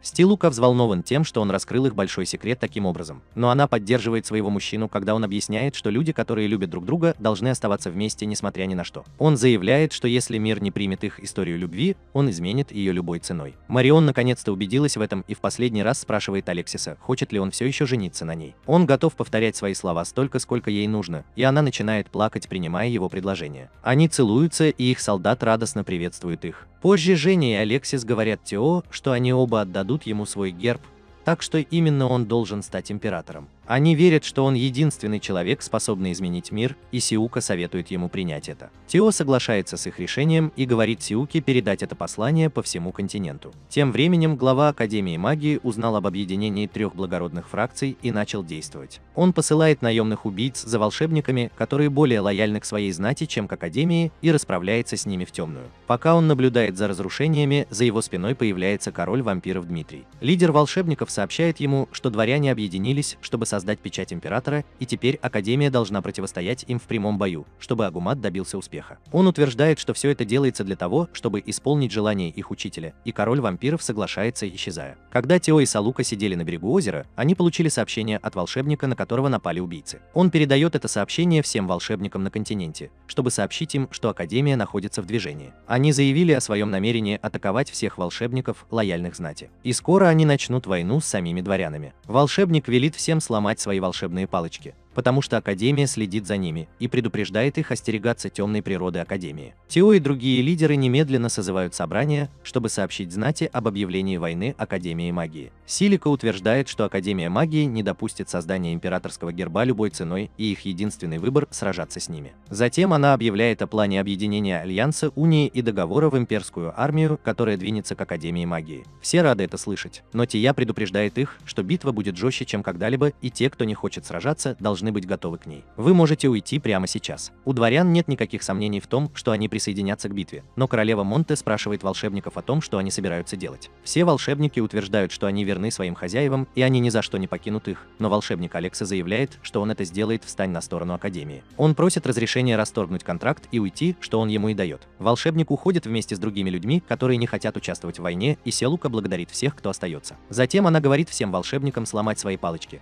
потому что Академия может выследить их и шпионить за ними через них. Волшебники знают, что это значительно затруднит им использование магии, но они следуют примеру Селуки и разбивают свои палочки, чтобы доказать, что они готовы сражаться против Академии. Позже Селука сядет со своим отцом, чтобы обсудить их стратегию на предстоящую войну. Значительное количество дворян и волшебников покинуло их, и они понимают, что битва будет действительно трудной. Силика считает, что невозможность общаться на поле боя без своих волшебных палочек будет большой неудачей, но Аббас говорит ей найти способ общаться, потому что сейчас она предводительница всех волшебников в имперской армии. Она счастлива слышать, что ее отец доверяет ей и отмечает, что они впервые работают вместе. Внезапно в палатку заходит Ахилла, и ее настроение портится, когда она видит Абюста. Силья говорит ей присоединиться к собранию и пытается заставить ее простить своего отца за попытку убить ее, но Ахилла не хочет этого делать. Силика думает о старых временах, когда она нарушила правила Академии, освободив кота-демона из зоопарка, и кошка выходит, как только слышит, что его зовут по имени. Ашела говорит, что она не могла поверить, что директор Академии магии был так непреклонен в своем намерении убить ее в тот день. И Абуст решил поддержать его вместо того, чтобы защищать свою дочь. И все же Лука благодарит Аселлу за то, что она забрала ее из Академии в тот день, даже пожертвовав ради нее своей карьерой волшебника. Ашелла утверждает, что Альбус должен был так поступить, потому что он ее приемный отец, и спрашивает его, что он о них думает. Он отвечает, что гордится ими обоими и что они обе его дочери. Когда Салука обнимает его, Айшела может солить только потому, что ее выгнали из семьи, когда она не смогла стать волшебницей. С этими словами они расходятся по своим палаткам, а Салука возвращается к работе. Она засыпает, думая о том, как здорово было снова провести время со своей семьей, когда она исцеляет Шилу, зовущую ее по имени. Она выходит на улицу, чтобы спросить, чего она хочет, но Эшела внезапно нападает на нее. К счастью, Ирвин был начеку и защитил Селуку от вреда. Селука спрашивает свою подругу, зачем она это делает, и та с ужасом осознает, что все это время работала в Академии магии. Эшель признается, что была шпионом Академии, и рассказывает, что она сообщала Академии о каждом своем действии. Присцилла тоже приходит туда, услышав шум, и Салуга рад, что она в безопасности. Ахилла утверждает, что ей не приказывали убивать ее. Тео тоже проснулся и зовет всех в дом, чтобы спокойно поговорить обо всем. Ахилла связана, и когда Тео просит ее все объяснить, она рассказывает ему об организации, на которую она работает, которая приказала ей убить Силуку и ее хозяина. Она утверждает, что просто пыталась это сделать и потерпела неудачу, но Тео знает, что она потерпела неудачу намеренно. Он говорит, что ей следовало просто проигнорировать приказ, если она все равно собиралась все испортить, и Ашела показывает магический круг у себя на груди, который остановит ее сердце, если она это сделает. Не подчиняется ее приказам. Внезапно магический круг начинает действовать, и она стонет от боли. Когда Тео и Ирвин освобождают ее, Салука ищет свою волшебную палочку, чтобы развеять магический круг, но понимает, что сама его разрушила. Она впадает в панику, думая, что Эшелла умрет, потому что она не смогла ее убить. Она обнимает ее, плача, но потом Присцилла встает и заявляет, что не даст ей умереть. Она использует свой герб Святого Грааля и вливает свою энергию в магический круг Эшеллы, очищая его. Присцилла падает в обморок, а Селука обнимает ее и благодарит. Эшелла благодарит ее за спасение своей жизни, но затем замечает, что из-за этого она потеряла свои сверхспособности, и теперь она не сможет, чтобы сражаться на войне. Она говорит, что ее должны казнить за попытку покушения на императора, но Тия отвечает, что ее попытка не считается. Затем он просит ее рассказать все о своей тайной организации. Эшелла рассказывает ему, что именно они попросили черную ведьму Яну вызвать повелителя демонов во время великой свадебной трагедии. Их организация стремится контролировать хаос и помешать дворянам уничтожить его,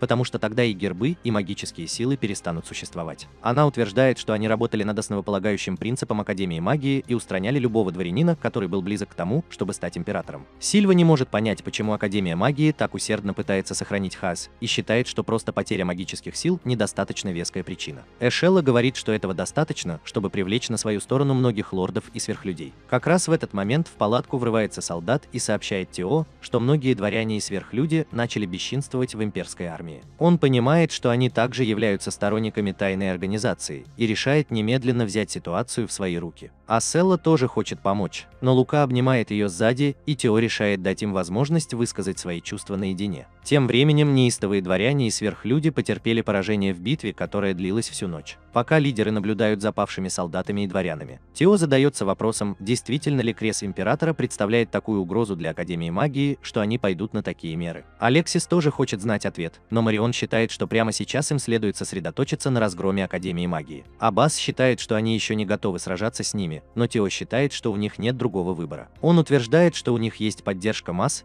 и приказывает своим войскам выступить к Академии как можно скорее. Тем временем церковь тоже решила присоединиться к войне. Папа Римский позер заявляет, что все дворяне бесполезны, и они только и делают, что продолжают воевать друг с другом. Он ненавидит Тео больше всего, так как он является лидером дворян, и он объявляет ему священную войну. По иронии судьбы, он использует свой герб для создания гигантского флага и благословляет своих подчиненных так же, как это делает Тео. Армия церкви вскоре добирается до группы Тео, и все удивляются, почему они вдруг ополчились против них. Тео считает, что церковь должно быть связана с Академией магии, потому что они выбрали слишком подозрительное время и не дают им добраться до Академии. Аббас выяснил, что армия церкви насчитывает всего несколько тысяч солдат и наемников, но у них огромное количество последователей. В основном это женщины, дети и пожилые люди. Тебализм хочет причинить вред невинным гражданским лицам, и Лассик вызвался совершить это грязное дело от его имени. Присцилла внезапно заявляет, что нет необходимости воевать, потому что на это нет Божьей воли. Она хочет встретиться с Папой Римским, чтобы убедить его остановиться, но Тео считает, что это слишком опасно. Он считает, что Папа Римский нападет на нее, потому что она является истинной владелицей Святого Грааля, но Присцилла утверждает, что она должна поговорить с ним и выполнить свой долг. Силика согласна с Присциллой и считает, что они должны позволить ей поговорить с Папой Римским, потому что армия церкви рано или поздно нападет на них. И будет лучше, если они смогут предотвратить это. Тео не хочет отпускать ее одну навстречу опасности, и Салуга вызвалась пойти с ней. Тем временем Папа Римский проводит совещание со своими командирами, которые считают, что моральный дух их последователей невысок, потому что они не решаются сражаться с Тео, которого считают героем. Кроме того, поскольку Присцилла служит ему, многие люди склонны поддерживать Тео. Папа Римский хочет знать, смогут ли они победить, а его командиры считают, что это будет невозможно. Однако они даже не хотят побеждать. Один человек утверждает, что они могут позволить, чтобы их последователи были убиты имперской армией, и это, несомненно, подорвет репутацию Тео. Папе Римскому понравилась его идея, и он приказал им атаковать имперскую армию вместе со своими последователями на следующий день. С другой стороны, Тео желает Сууке и Присцилле удачи, поскольку они отправляются на переговоры о мире с Папой Римским. Сиука сейчас пользуется метлой, которую она получила от белых ведьм, чтобы лучше использовать свою магию. Эшелла и Ирвин также сопровождают их в качестве охранников, и Тео говорит им всем вернуться живыми. С этими словами они уходят и вскоре добираются до лагеря церкви. Папа Римский самодовольно ждет их, и Сиука сообщает ему, что Тео не хочет с ним драться, и что его единственная цель – уничтожить Академию магии. Папа Римский говорит, что готов принять это, но он хочет, чтобы Тео передал ему все гербы имперской армии, поскольку он верит, что эти гербы принадлежат Богу. Он утверждает, что любой, кто завладеет гербами, будет наказан, а Силика отвечает, что они не планируют этого делать. Она заявляет, что церковь и имперская армия преследуют одну и ту же цель – устранить хаос, объединив все гербы. Последователи начинают верить ей, что повергает Папу Римского и его людей в панику. Они обвиняют ее в том, что она вводит в заблуждение их последователей, но затем Присцилла выходит вперед, чтобы поддержать то, что только что сказал Тео. Когда она показывает свое лицо, Папа Римский начинает обливаться потом, потому что он знает, что она настоящая. Присцилла говорит собравшимся, что Тео действительно хочет принести мир для всех, и он готов поддержать церковь в этом. Она утверждает, что основатель церкви ясно дал понять, что они не должны пытаться навязывать свои религиозные убеждения кому бы то ни было, и толпа считает, что она права. Когда импульс смещается в ее сторону, Присцилла показывает свой герб, и увидев его, последователи церкви понимают, что это не так. Истинный Святой Грааль. Они тронуты до слез и склоняются перед ней, признавая ее своим лидером. Присцилла говорит им, что Тео единственный, кто может принести мир на континент, и просит всех поддержать его. Пока папа все еще находится в оцепенении, один из его командиров говорит ему взять себя в руки, потому что такими темпами девочка займет его место. Он спрашивает, что ему следует делать, и командир говорит ему убить ее и заставить ее герб превратиться в его страх перед энергией хаоса, поскольку это подорвет веру общественности в нее. Папа Римский начинает аплодировать, подходя к Присцилле, но Ирвин и Айселла уже догадались о его намерениях. Папа Римский заявляет, что поможет Тео в его деле и просит Присциллу оказать ему поддержку. Она смотрит на него безжизненными глазами, прекрасно понимая, что ее ждет.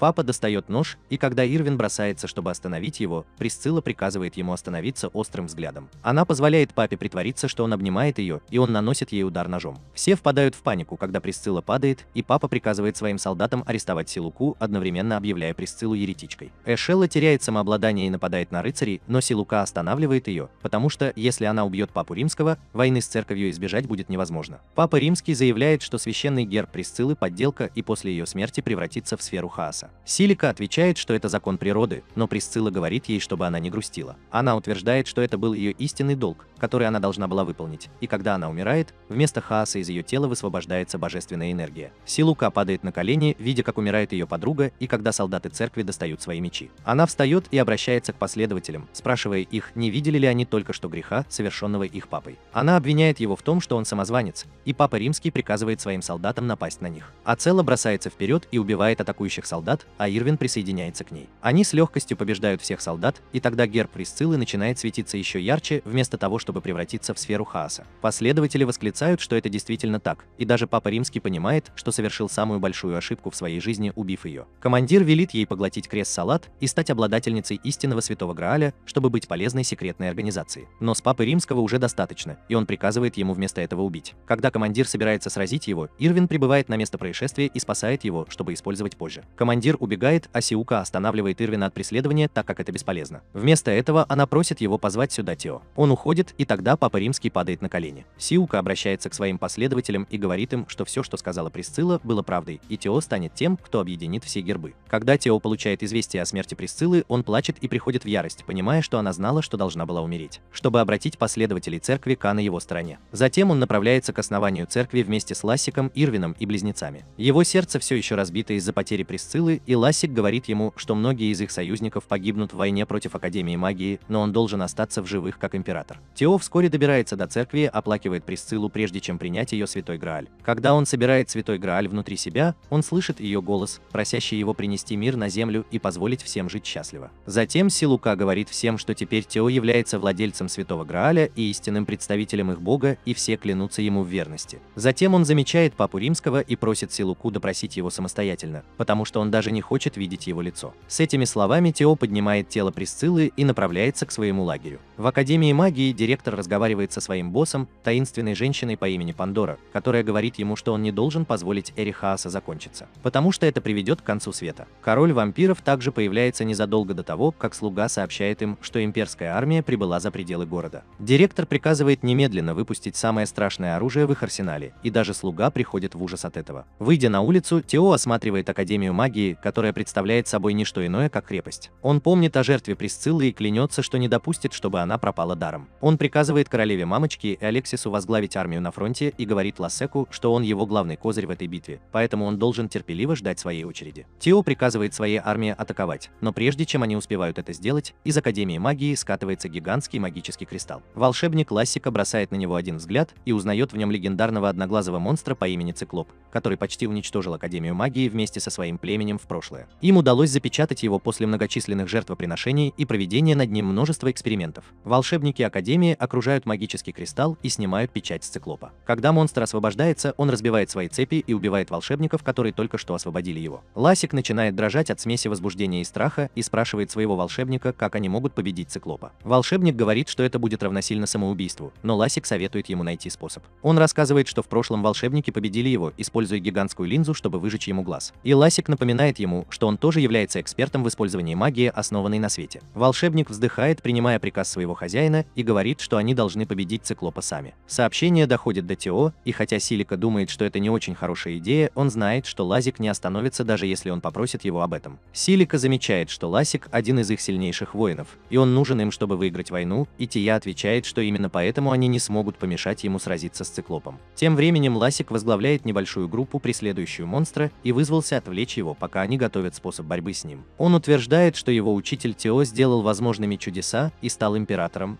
и теперь его очередь доказать, что он достоин служить ему. Монстр замечает его, и Ласк бросается на него с двумя своими солдатами-сверхлюдьми. Они рассеивают и отвлекают его, в то время как волшебник произносит заклинание, чтобы сконцентрировать мощный луч света. Ласк зачаровывает свой меч своим гербом и, отбросив щит, бросается к Циклопу и наносит ему глубокий удар по ноге. Монстр приходит в ярость и гонится за ним, но лучник стреляет ему в глаз, чтобы остановить его. Стрелы не могут попасть в глаз, но Лазик использует этот шанс, чтобы взобраться на тело монстра и прицелиться, чтобы проткнуть ему глаз. Циклот наносит ответный удар и отталкивает его, прежде чем сбить с ног обеими руками. Наемник с железным телом отталкивает Ласока подальше от опасности и принимает удар на себя. Циклоп схватил его и попытался съесть, но он еще больше укрепил свое тело, чтобы избежать каких-либо повреждений. Лазик нападает на него и отрубает ему один из пальцев на ноге, что еще больше злит Циклопа, и он валит наемника на землю и несколько раз бьет его. Внезапно волшебник говорит Лазику, что он готов. Лазик привлекает внимание монстра и бросает свой меч, чтобы отвлечь его, одновременно подавая своему волшебнику сигнал к атаке. Он стреляет мощным лазером в глаз монстра, надолго ослепляя его и повергая на землю. Затем Затем Лазик садится на коня и зачаровывает свое копье своим гребнем, прежде чем вскарабкаться на монстра и ударить его в грудь со всей силы. Он мощным ударом вонзает свое копье внутрь и убивает гигантского монстра. Волшебник подбегает к измученному Лосоку, который тут же бросается к железному телу. Они обнаруживают, что его сердце остановилось, и начинают оплакивать его, но лучник нежно похлопывает его по плечу, и железное тело сбрасывает маску с сердца и снова встает. Волшебник очень рад видеть его живым, и он объясняет, что его сердце и легкие останавливаются, когда он поворачивается, чтобы украсть. Больше всего на свете он беспокоится о циклопах и узнает, что Лазик победил их. Имперская армия приветствует Лазика, называя его истребителем гигантов, и решает объединиться с ними. Ночью захват Академии магии начинается с того, что Алекс командует солдатами. Силика возглавляет волшебников и стреляет огненными шарами, чтобы осветить им путь, в то время как армия марширует вперед в полной боевой готовности. Солдаты Академии обстреливают их из пушек, но им удается разрушить только фиктивные башни. Имперская армия придерживается стратегии «бей и убегай», быстро атакуя и отступая, чтобы уничтожить войска Академии, прежде чем дать им шанс атаковать. Марион ведет своих рыцарей с плазменными арбалетами, и они атакуют Академию, разрушая ее стены. Капитан войск Академии приказывает своим людям продолжать стрелять из пушек и заставляет их продолжать, даже когда их стволы перегреваются. Пушки в конечном итоге взрываются, нанося огромный урон своим операторам. Тем временем солдаты имперской армии тайком перелезают через стену и атакуют врагов.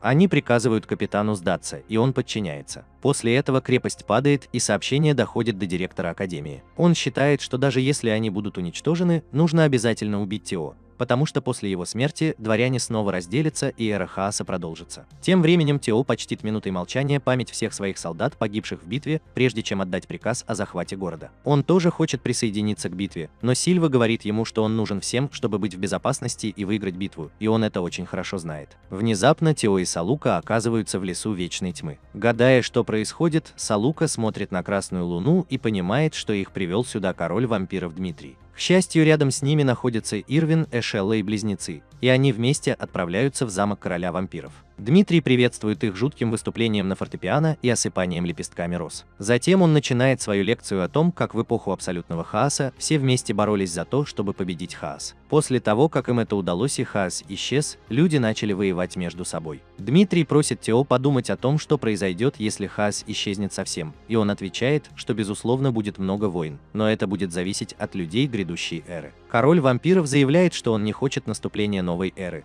потому что он не может выжить без хаоса. Именно поэтому он хочет победить Тео. Эшелла первая, кто подошел к нему, и она говорит ему, что даже без силы, дарованной ей хаосом, она может победить Тео. Будет защищать свою сестру. Она нападает на Дмитрия, но внезапно оказывается в другом месте, полном человеческих черепов. Женщины-оборотни нападают на него Макс, клянясь отомстить за свою мать, но он продолжает легко уворачиваться от них. Внезапно на место происшествия прибывает предводитель оборотней, и у него с собой гроб, в котором находится настоящее тело короля вампиров. Он заявляет, что Дмитрий, стоящий перед ними, всего лишь клон, и если они убьют настоящее тело, клон исчезнет. Дмитрий смеется, услышав это, и ведет их в свое измерение, где создает сотни клонов. Он смеется над Альфа-Волком, говоря ему, что даже без своего настоящего тела он выживет. Он не доверяет ему и пронзает настоящее тело короля вампиров, которое превращается в пепел и исчезает. Дмитрий называет его дураком, когда его клоны нападают на него, а лидер оборотней продолжает рубить их. Клоны нападают на всех подряд и высасывают их жизненную силу, просто прикоснувшись к ним. Они падают первыми, а затем Эшелла теряет бдительность, пытаясь защитить Сугу, и ее трогают клоны вампира. Херван следует за ней, и тогда остаются только 3 оборотня. Они уничтожают клонов Дмитрия, но он продолжает порождать их, как будто он Наруто. Братья-оборотни используют комбинированный прием, чтобы атаковать главного клона, но это было ужасной ошибкой, так как это дает Дмитрию шанс окружить их и поглотить их жизненную силу. Когда все остальные потерпели поражение, он подошел к Тео и Селевке и сказал им, что пора заканчивать игры. Он расширил свои владения и позволил всем погрузиться в море хаоса. Все теряют энергию, когда тонут, и Тео в последний раз обращается к Селука. Когда они касаются друг друга, активируется сила любви и заговорщическая броня, и хаос внезапно рассеивается. Они слышат голос Присциллы, которая говорит им, что с ними все будет хорошо, и Святой Грааль поднимается из тела Тео, сжигая вампира. Его иллюзия рассеивается, и все возвращаются в комнату, в которой были в начале. Тео понимает, что теперь Дмитрий больше не может создавать своих клонов, и пришло время напасть на него. Предводитель оборотней кусает его за шею, но вампир пронзает его своим острым ногтем, когда тот взлетает в небо. Близнецы нападают на него, разрывают ему руки и валят на землю. Тион заклинает свой меч нанести последний удар и пронзает Дмитрия прямо в сердце. Он взрывается, когда энергия хаоса в его теле выходит из-под контроля, и Тео отбрасывает в сторону. С ним все в порядке, но лидер оборотней погиб в бою, и его сестры оплакивают его. Один из клонов Дмитрия выжил, несмотря на то, что был слишком слаб и жалок. Тео позволил близнецам решить его судьбу, и они отпустили его, заявив, что он не был тем, кто убил их мать и брата, и они не хотели быть теми, кто был настолько слаб. Хаос, исходящий от их брата, проникает в их тела, и через несколько мгновений все возвращаются в Академию магии. Тео возглавляет свою армию и завоевывает Академгородок. Он входит в главный зал, рядом с ним только Салука, и спорит с директором Академии о своих мотивах остановить рождение ребенка. Императорский герб. Директор говорит ему прикоснуться к волшебной башне перед ним, чтобы узнать правду. Силука подозревает, что это ловушка, но Тео полон решимости рискнуть, и она решает присоединиться к нему. Они прикасаются к башне, которая внезапно отправляет их в царство теней. Пока они гадают, где они находятся, Пандора представляется им и просит не прекращать эпоху хаоса. Они спрашивают ее, почему они должны это делать, и она показывает им видение сверхразвитой цивилизации до наступления эры хаоса. И Тео и Селука в восторге от фантастического зрелища, и они думают, что однажды смогут достичь этого уровня, если эпоха хаоса наступит. О конце хаоса. Однако Пандора говорит им, что цивилизация, которую они видят прямо сейчас, это суперфутуристическая Земля. Люди достигают огромной мощи с помощью технологий, но они используют их для разрушения и уничтожают планеты из-за военных действий. Пандора утверждает, что для того, чтобы помешать людям достичь господства над конечной энергией, превосходящей даже ядерную, было решено распространить хаос по всему миру, чтобы цивилизация никогда не смогла развиться дальше определенного уровня. Точка зрения. Таким образом, она верит, что Земля не будет уничтожена, и Тео не рад слышать ее доводы. Пандора исчезает, повторяя свое послание о том, что они не должны позволить эре хаоса закончиться. Тео и Салука снова оказываются в зале, а затем директор говорит им, что именно по этой причине Академия магии хочет предотвратить формирование герба императора. Тео говорит ему, что ты знаешь, что мир может быть разрушен в отдаленном будущем из-за развития технологий, и он больше не может позволить, чтобы люди, живущие сегодня, приносились в жертву хаосу. Тем не менее, он хочет положить конец эпохе хаоса, и Сулукра поддерживает его. Директор получил ответ на свой вопрос, и он заканчивает свою жизнь, выпив яд. Тео отдает дань уважения, а затем созывает Алексис, Мэриан и остальных своих союзников вместе. Вскоре после этого город до краев заполняется солдатами и людьми, которым не терпится увидеть коронацию Тео в качестве первого императора. Он обращается к людям, говоря им, что вы будете стремиться к миру и процветанию для всех. Он просит всех дворян представить ему свои гербы и клянется положить конец эпохе хаоса, как только он создаст герб императора. 3 года спустя, после того, как Тео принес мир на весь континент, наконец-то настал долгожданный день. Он женится на Селевке, а Алексис и Марион тоже вот-вот встретят свой счастливый конец. Свадебная церемония прошла без проблем, и все празднуют союз своих героев. После этого Тео собирает все гербы и, наконец, создает герб императора. Как только он формируется, демонический код Селевки исчезает, а вместе с ним и хаос по всему миру. Мир становится мирным без хаоса и магии, и вскоре Тео покидает свой трон и коронует Алексиса в качестве прически. Затем он возвращается в Систинию вместе с Силукой и правит родиной, ради которой он начал свое путешествие, и с тех пор живет счастливо.